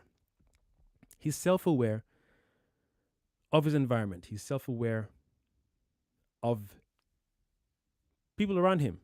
Fine. That's cool. That's good. Here's the kicker. In this recent movie, there's a scene where he's going straight at a bridge. There are cars on the bridge. He's underwater. We, the viewers, can see that the camera angle is showing that his fin will impact the bridge. I then call back to that scene in the Godzilla vs. Kong movie. I thought, okay, he's going to do the thing he did in the other movie. He's going to submerge. He didn't. Not only did he not submerge, and he didn't come at this angle, he came up. Let me see. This is the bridge. This is Godzilla. or these are his fins or whatever it is. I thought it was going to do this, submerge like he did in the other movie. But he was not only coming at them, he rose up.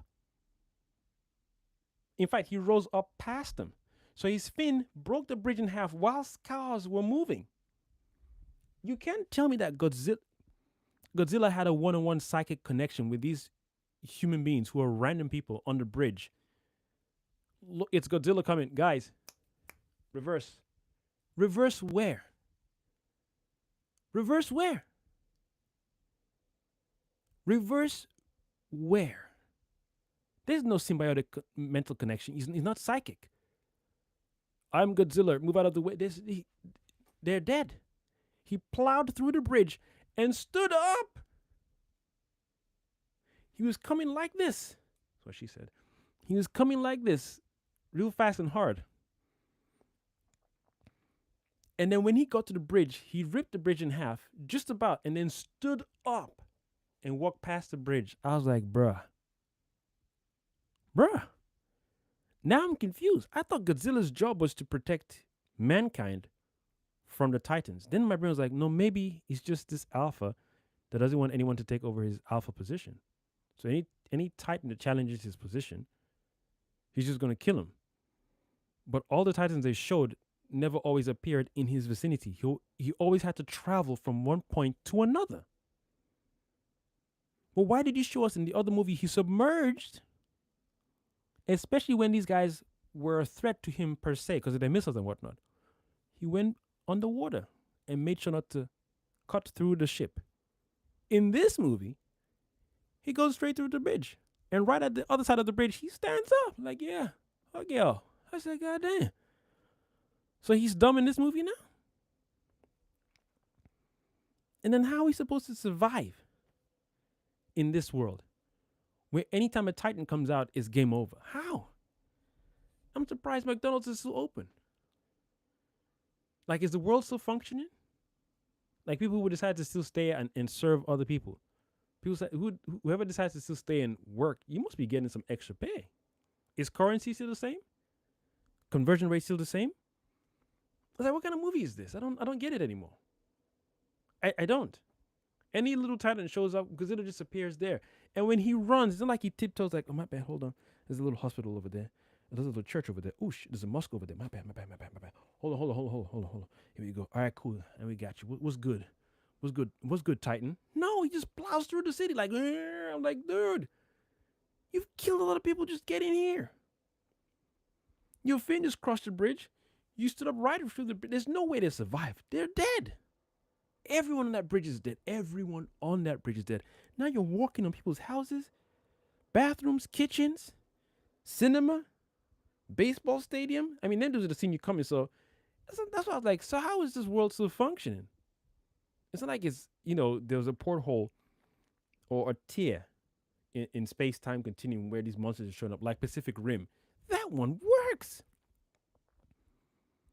That one works. They come out of the wormhole from time to time. But we're now in a world where more monsters live. And I was like, if you want to spice it up a little bit, how about these monsters have some viruses in the system that can wipe out or they can cause some weird mutations in human beings? How about we live in such a weird world now that we don't even need cows no more? We don't even need fish. We eat Titan meat. And you don't want to say you got a monopoly on it because it's everywhere. We now eat Titan meat. Maybe to an extent, some people are like, oh, when we went to the location where Godzilla and Sifra fought, Godzilla lost a pinky or something, or some flesh came off. And it's like, oh, yo, Godzilla meat tastes different. Something. This is new flesh. It ain't chicken. It ain't fish. It's different. And what if you ate that and, your whole physiology got messed up? Just spice it up. So that way we can enjoy the human element. I don't think I can stomach another Godzilla movie, man. The King Kong movie worked perfectly fine. Kong Skull Island, he's wherever he's at there. No city to get crushed. No airplanes to smash. Nothing.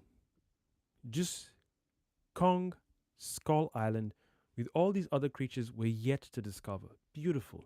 You mean they're creatures as big as Kong in this world? Yes. Leave it alone. Kill Godzilla, man. Let him die. Or throw him into Hollow Earth. It doesn't make sense that people are still alive. The likelihood of me getting killed by any Titan or Godzilla himself is high. It is high. So how do you expect me to live and thrive in this world? What does working in that kind of world look like? If you're commuting, I imagine the O2 emission from the cars would have drastically reduced because people would be shook up of driving. You think I want to get to work and get crushed by some tail of a Titan? Maybe I didn't watch that movie properly, but I would have loved to see where it's like this area is a particular area where Titans always come up. And then how many more are there? They just keep showing up. Sephra, Kukuru, Kekere, Kakere, just keep coming up and coming up. I'm like, yo, eventually, yeah, Godzilla got to kill all of y'all. It's just too much. You can't have every movie with multiple Titans showing up. What does that mean? Every time?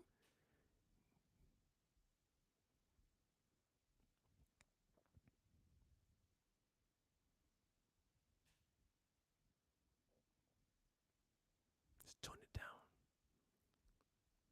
Maybe do a reset. And I don't want to see Godzilla and Kong fight again together because it's boring. He's always bullying the guy. I'm Godzilla. Man, shut your ass up, boy. Everybody know who you are. We know. Stop it. So yeah, that's my rant over. Did not like the movie because I just sat down and my brain was I couldn't even I tried to turn it off. I was like, no, I can't turn it off because I'm just seeing deaths. I don't know how you guys are comfortable just seeing buildings crumble. One guy just pushes someone. One guy, one Titan pushes another Titan into the building, and I'm like, you have to convince me that those people in that building got evacuated quick, or they didn't show up for work. What does it genuinely look like? On the flip side, when all this high investment whatever has been put into a building and it gets crushed after so long of campaigning, taxpayers money and all that stuff, and just get crushed in one fell swoop by a Titan, what does that look like? Do you think you want to build that again? I don't think I would. You'd have to pay me a lot. No, no, because my next question is, where's my money taking me? This whole world works on, of if I earn the money, I spend it here, I buy this, I attain this. So where is it going? What builder wants to work on a building site and he's not wondering when a Titan is going to fly into his building site? What builders want to work together without worrying about their life?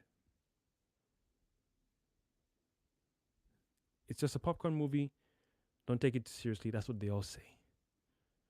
So that's why people like me can't enjoy these movies because they're no longer intelligent. They're not unique anymore. Kong Skull Island worked when it was just secluded from cities. And it just is other creatures versus Kong. He might die. Will he die? Won't he die? He's close to dying. The humans help him. Nice. Whereas this one, pardon me, I was already thinking to myself, it'd be cool if they introduce some viruses. Someone mistakenly ate one Titan flesh thinking it was going to get some superpowers. Like some people eat ox flesh. They drink ox blood. We're going to get some super strength and then got sick. You can even introduce some weird zombie infection thing for the humans as well. Just something for us to get entertained whilst the Titans. You could. And maybe Godzilla eventually finishes killing all the Titans and it's just him and Kong left.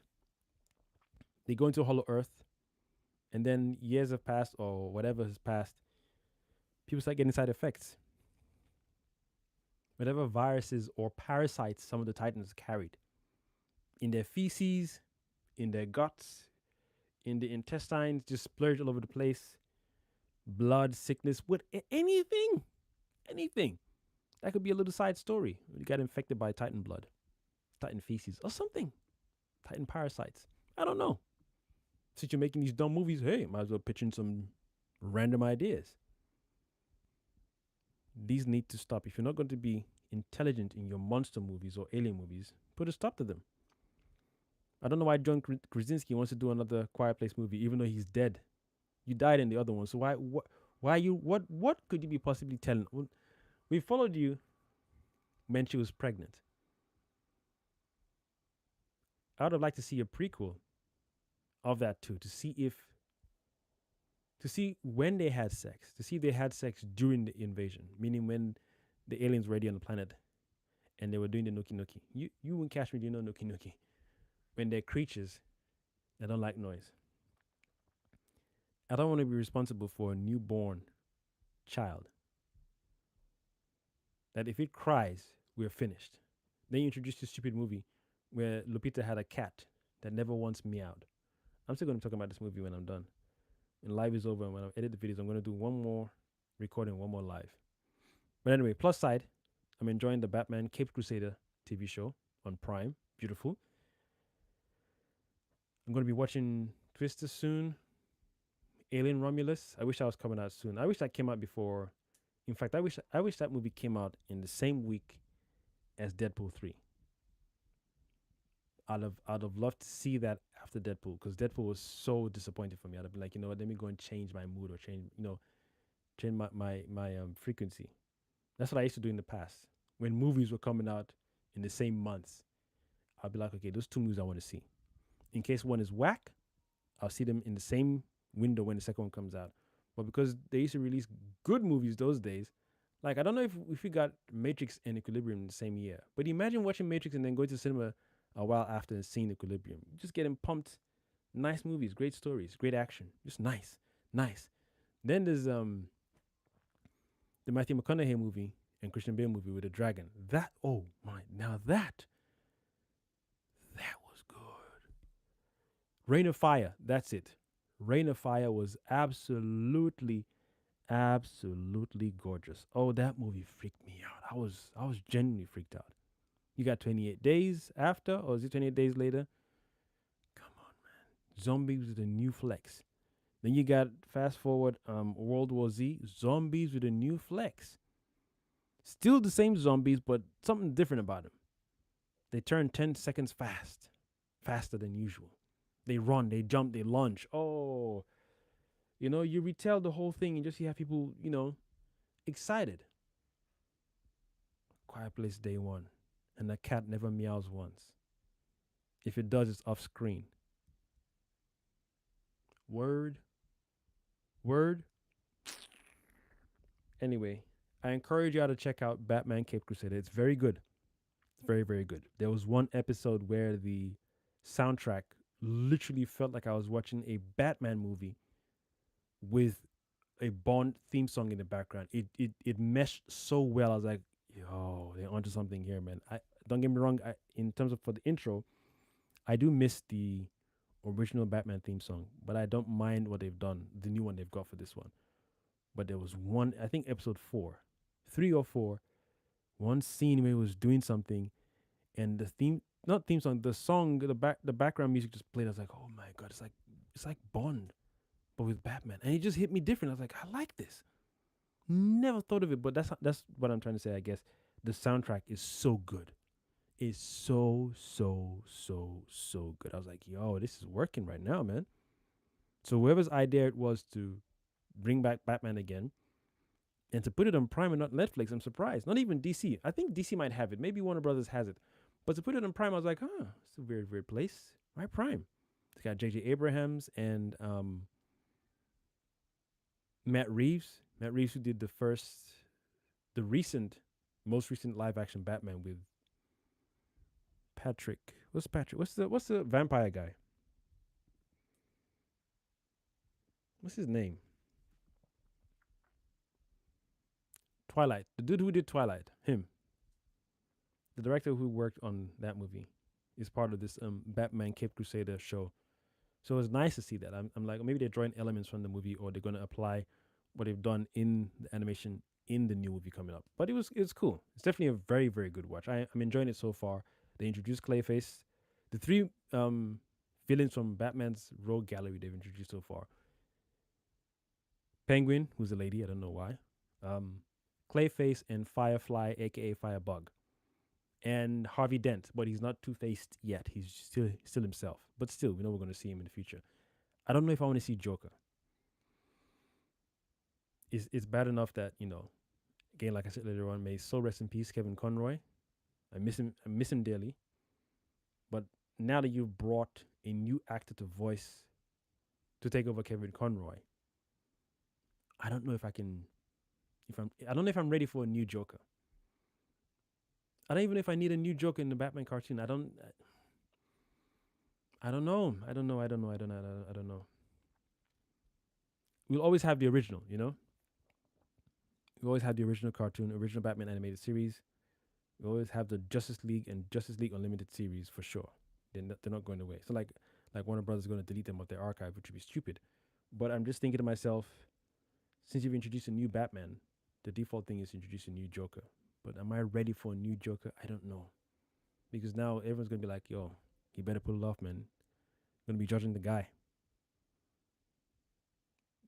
Another thing they changed, Harley Quinn. They changed Harley. Well, there's a character called Quinzel. I was like, see what you did there, but she doesn't look like how she normally looks in the comics, So I want to see how what they do with it. Obviously, you want to keep the friendship between him and Commissioner Gordon. You want to establish that relationship. Alfred looks different as well. I think I'll do a separate video. I'll do a separate video about the differences that I noticed. Alfred definitely looks different. He's chubbier, fuller around the face.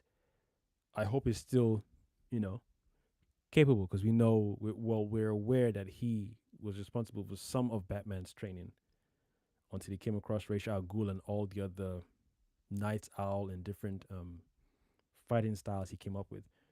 But so far, like I said, great watch. No flaws, nothing bad.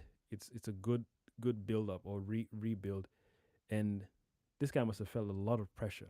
The new actor who's doing the voiceover for Batman must have felt a lot of pressure, a lot. When they announced it, I was like, oh, they must be using AI to do. That's probably the only one time I wouldn't mind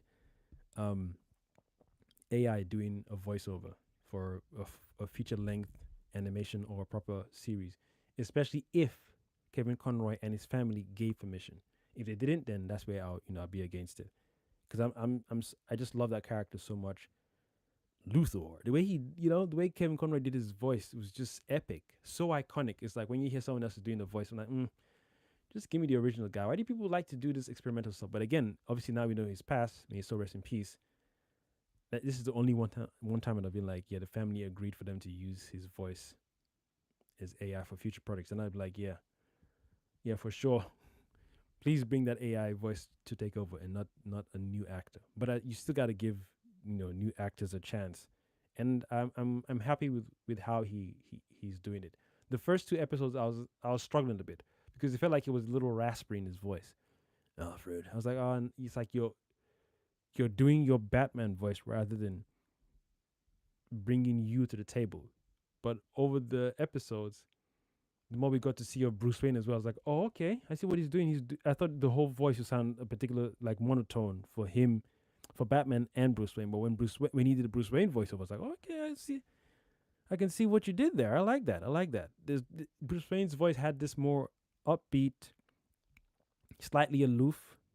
Sometimes I want to be a little intelligent when he's around certain people.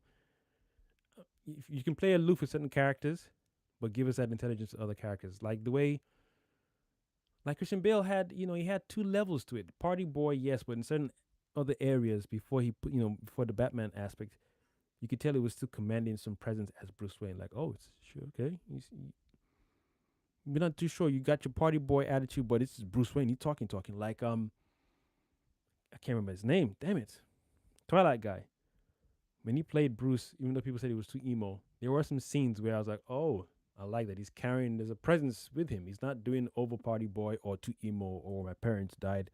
He's still bringing some energy to it. So anyway, I like what the new voiceover actor is doing for the Batman, Cape Crusader, and Bruce Wayne. There's something he did with it when it came to him voicing Bruce Wayne. I was like, okay, I think I'm on board fully. I think I'm now fully on board, and I can rest easy getting used to this voiceover for him. But Joker, I don't want to see Joker. Harley Quinn, I think anyone can squeak her voice and play Harley Quinn. She's very particular. That's another iconic character, but I think you can pull that off. The Joker, I think, would be heavily, heavily judged because if you don't do it well enough, you will throw people off. So that's why I'm like, I don't think I want to see Joker yet. I'm just satisfied with Batman. Commissioner Gordon's voiceover actor is good. The voice actor for his daughter, for Barbara, she's doing a great job. There's a detective, I can't remember her name. She's doing a very, very great job as well. And yeah, I like how everyone is doing a great job for sure. There's no nothing feels off for me. The stories too, the way they introduce each villain bit by bit, and the story behind, like the story behind Clayface, I like that. I really, really like that. Really, really like that. So anyway, that is me done. My people, my people, my people. Thank you for your time. Thank you for your attention. Thank you for your patience. I gotta go find how to retrieve the footage. I think this camera is one of those cameras that even when the battery dies, it doesn't delete the footage. It keeps what was recording. It just stops abruptly. Fingers crossed. And let me go finish watching my Guyver Dark Hero Part 2. No, Guyver Part 2, aka Guyver Dark Hero. That's what the sequel is called. Anyway, I've been your one and only host, the Cosmic Jedi, signing out. Thank you for joining. Shout out to Blade Zero. Shout out to Sister Constant. Shout out to McRamble. McRamble is here. SCZ and who else joined? That was it. Someone else joined. I can't remember the name. John Richardson. Appreciate your time. We outie. Yes. No more Quiet Place shenanigans. I shall be back either tomorrow or the day after. Now, how do I end this live? Good Lord. Lip quiver. Lip quiver away quickly. Quiver to the end.